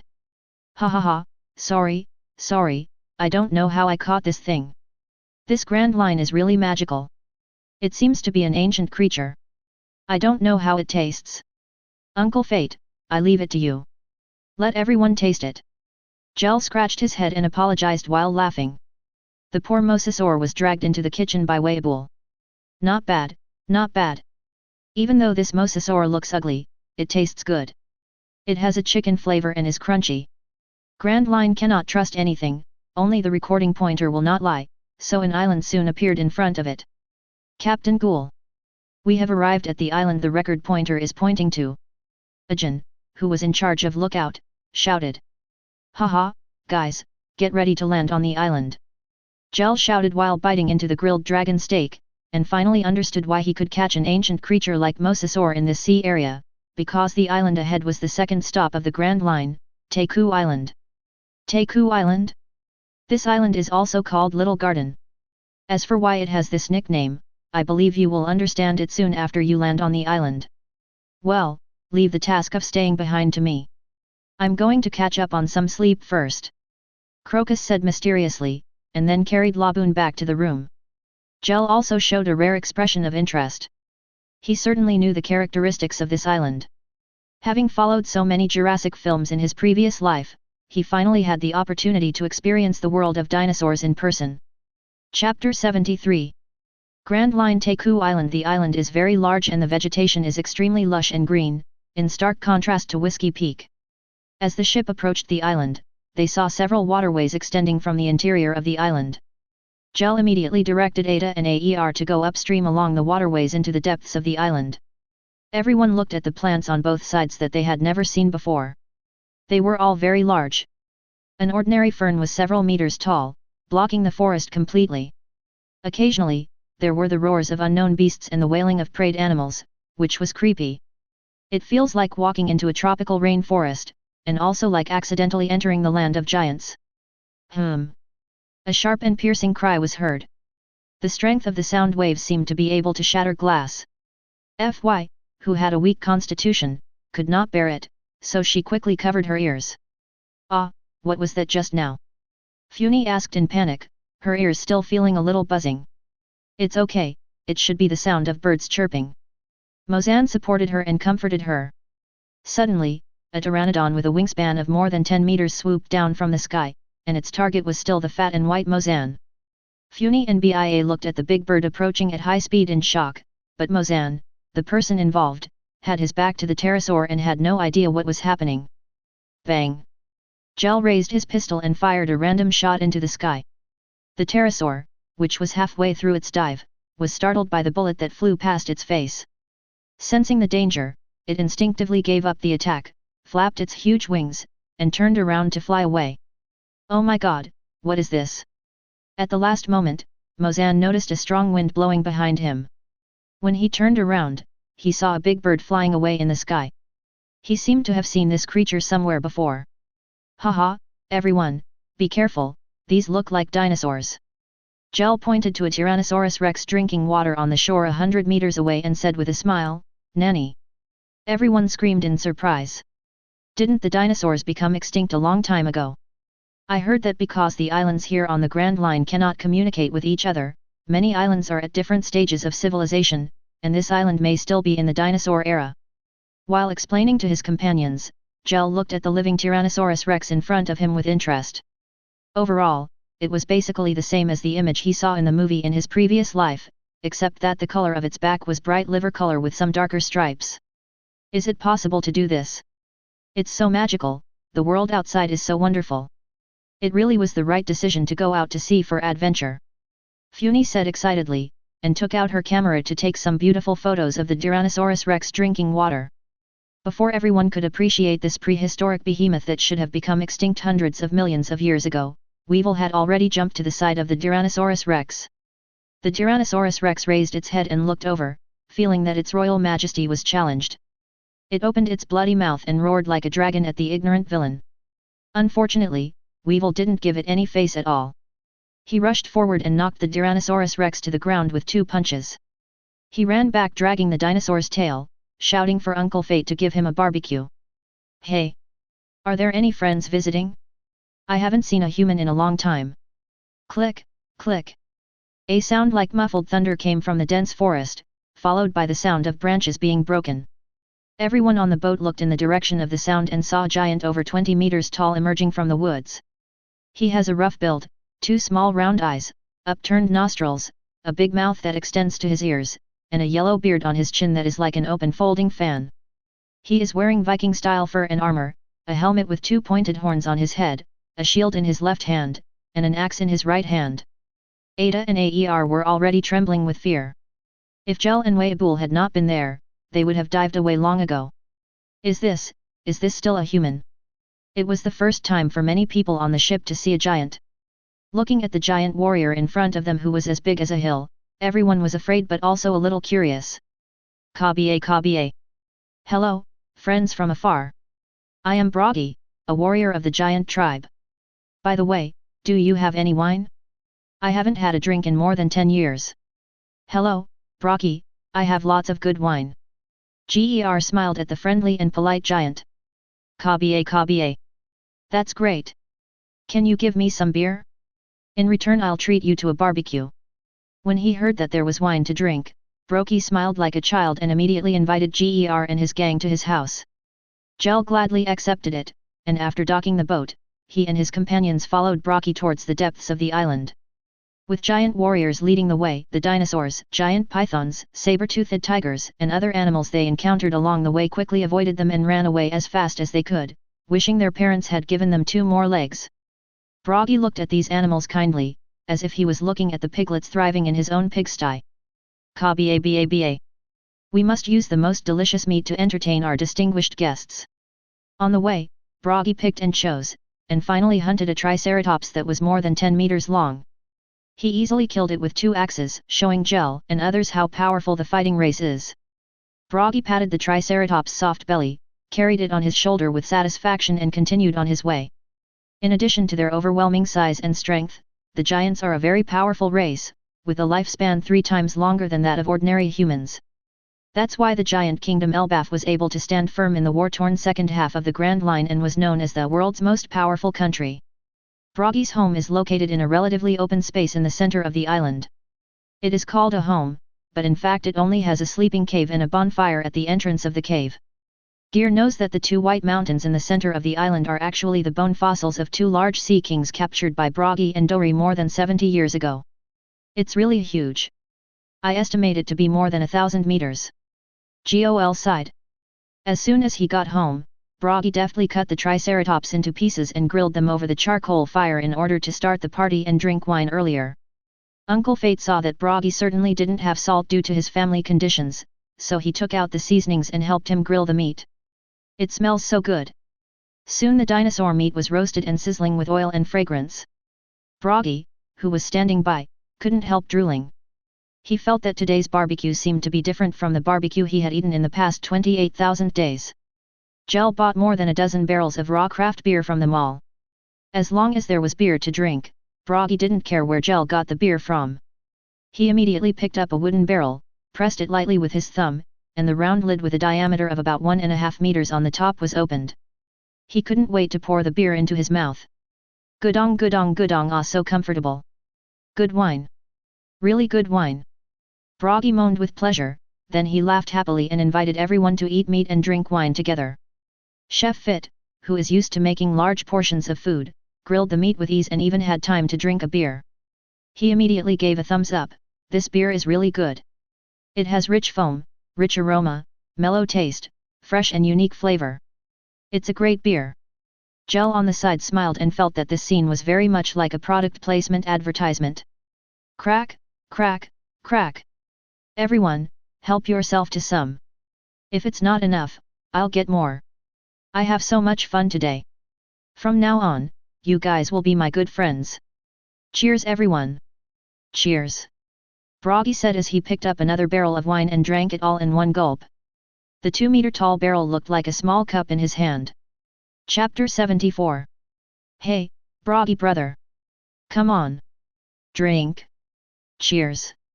Moria, who had just been sober for no more than 48 hours, felt that he was able to recover. He picked up a bucket of beer and started drinking with Bragi. Boom. Just as everyone was happily eating barbecue and drinking beer, there was suddenly an explosion, followed by an earthquake, and the birds and beasts on the island began to flee in panic. What happened? Baya covered her ears and looked around nervously. Look over there. The volcano is erupting. Funi shouted, pointing at the small hills in the distance that looked like chimneys. Everyone looked up and saw a volcano in the center spewing magma accompanied by thick smoke. Fortunately, this active volcano was not large and there was no danger of spreading to the entire island. Bragi, who was originally singing and drinking, suddenly became solemn. He put down the beer and barbecue in his hands, picked up the shield and battle axe beside him, and said, "Crack, crack, crack. I am so sorry, my friends. It seems that the banquet needs to be temporarily suspended. The battle horn has sounded. I need to accept the judgment of the Holy Spirit. Please wait here for me. I will be back soon." After saying that, Bragi picked up the giant axe and strode towards the volcano. Everyone followed curiously to see what was going on. Ha ha ha ha ha. Bragi. This is the 62,498th duel, and I must be the winner this time. Soon, another giant warrior appeared in front of them. He was as tall as Bragi, but he had thick eyebrows and big eyes and was much more handsome than Bragi, especially his long beautiful beard, which was very stylish. He wore a helmet with the goggles on his head, held a shield in his left hand and a sword in his right hand. He greeted Bragi with a smile and trotted over. "Crack, crack, crack. My old friend Dori. We have been fighting for almost 100 years. I have heard you say this 62,498 times. I am the one who can defeat the opponent and walk out of Little Garden." Bragi also rushed forward, waving the giant axe in his hand. The two were old rivals, so there was no need for any unnecessary probing. They both used all their strength right from the start. "For glory, ×2!" the two men shouted loudly, and the two weapons collided with each other in an instant. Boom! The huge explosion was deafening, and a huge shock wave was instantly generated at the collision point and spread in all directions. In the center of the battlefield, a large tree that could be hugged by a person was directly flattened by this energy. The two men took a step back at the same time. This was the tens of millions of collisions in the 62,498th duel, but the result was still as evenly matched as before. Humph! Ha! The two men gathered their strength and swung their weapons again. The giant axe and the great sword collided with each other again, and then bounced off again. Each collision seemed ordinary, but in fact it was a return to nature. Every fight was accompanied by a huge shock wave. After only a few moves, the center of the battlefield had become a ruin. The moment their weapons bounced off, the two men tacitly raised their left-hand shields and rushed forward. The two shields collided with each other, and the noise produced was even greater than the collision of weapons. The huge sound resounded through the sky, and the dinosaurs on the island fled away from the center of the island as if they heard death knocking at the door. Fy hugged Mozan tightly, who was like a weight. She felt that her body was too light and she was about to be blown away by the aftermath of the battle. Bragi suddenly pushed Dori away with force, then jumped into the air and chopped down with the axe raised high. Dori refused to back down. He actually used his helmet to block Bragi's axe and then quickly swung his sword to counterattack. Hi hi hey! This is crazy! It would be awesome to have such a powerful corpse made into a zombie. Moria grinned and said that his greatest respect for the strong was that it would be great to be made into a zombie. This is a real tough guy battle. Senor said reverently. This kind of punches hit the opponent's vital points, without any fancy moves, all fierce and brutal fighting. This is the fight between real men. Seeing this, several militants were excited, and Weibul cracked his knuckles and wanted to go up and fight a few moves.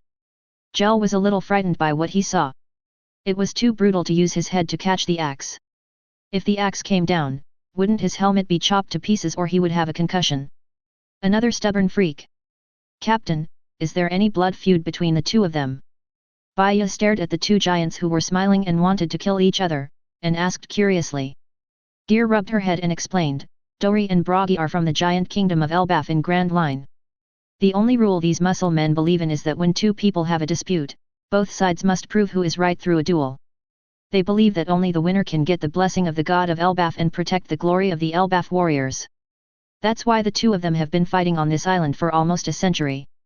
If they can't decide the winner, they will continue fighting.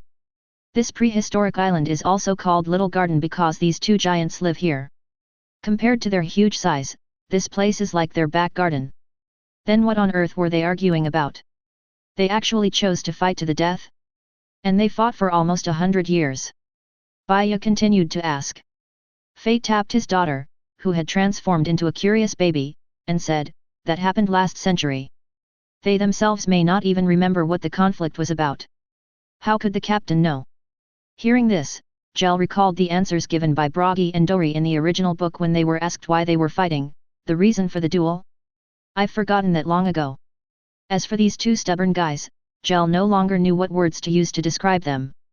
Not only are the conditions harsh, but you also have to love and hate each other with your best friend on the island for 100 years. Who can stand this? Other single men and women stranded on an island at least have something else to do, but all you have created in the past 100 years are sparks, not even a single result. I can only say that if others have done it, I admire them and they really have faith and honor.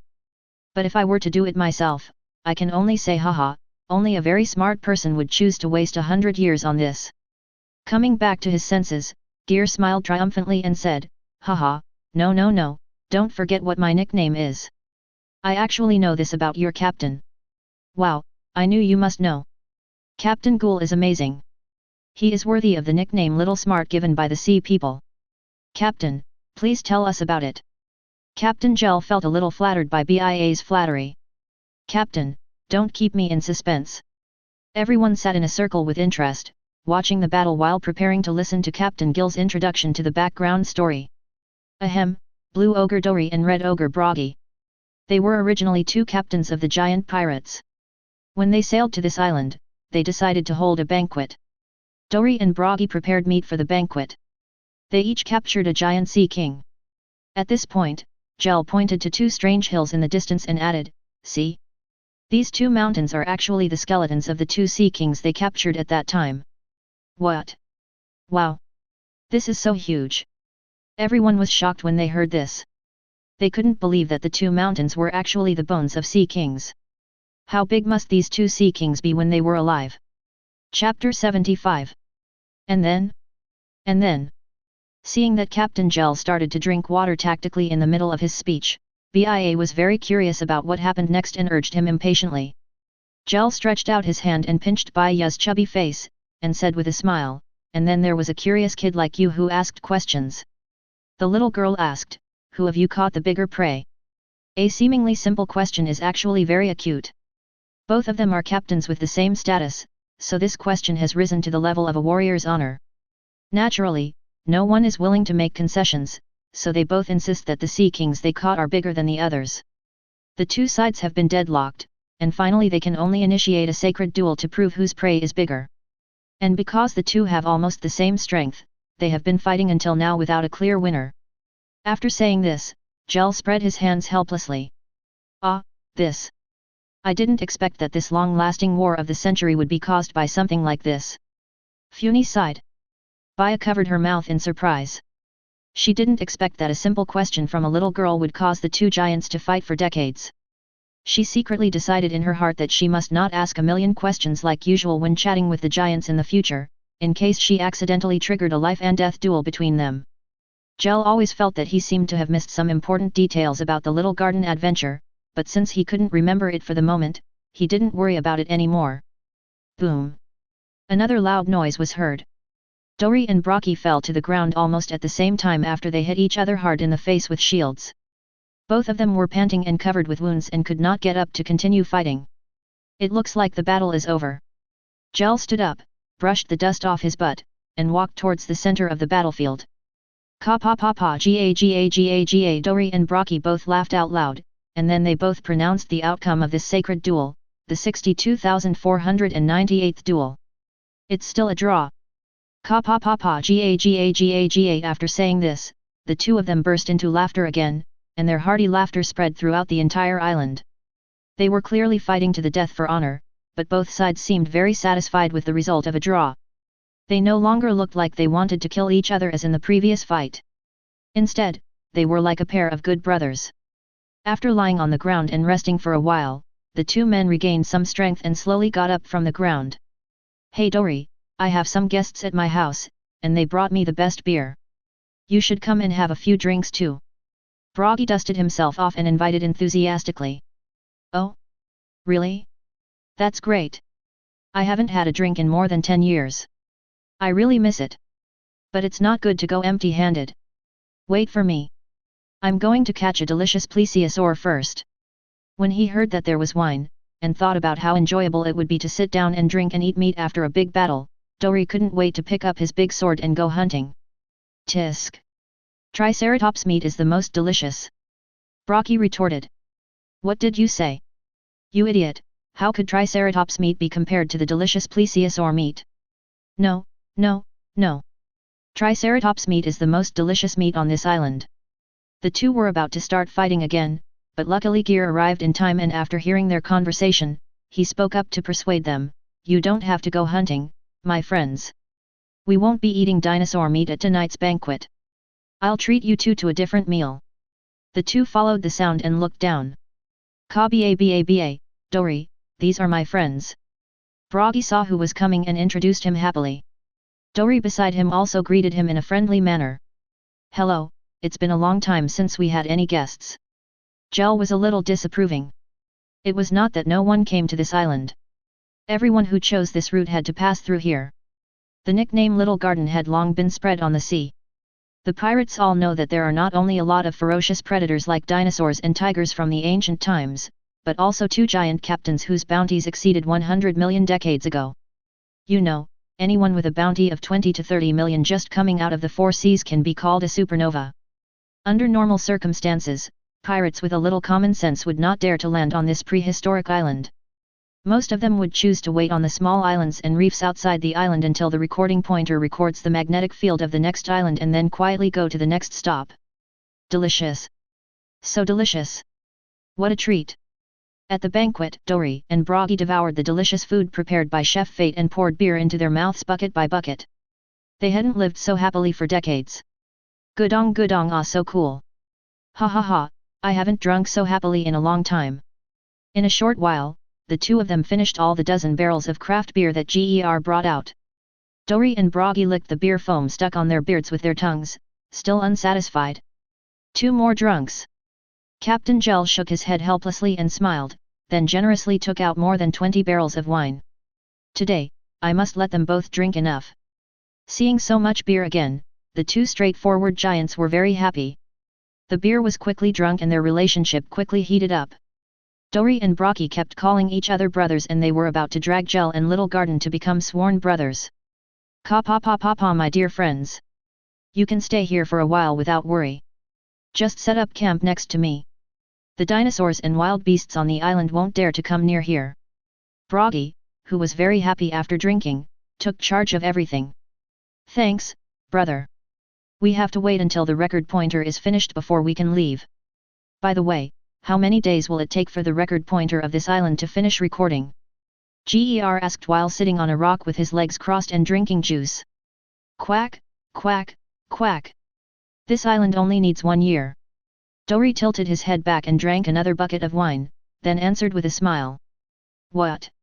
It'll take a year. Everyone was shocked. Puff.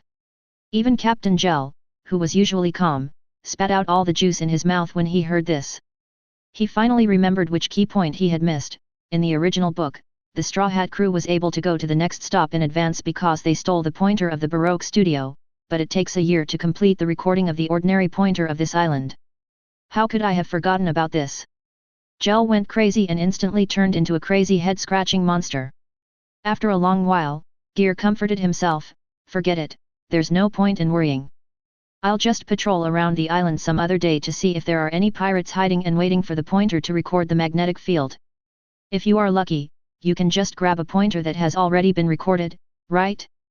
If it really doesn't work, the worst that can happen is to force your way out to sea, and use your observation hacky to randomly find the next island on the sea.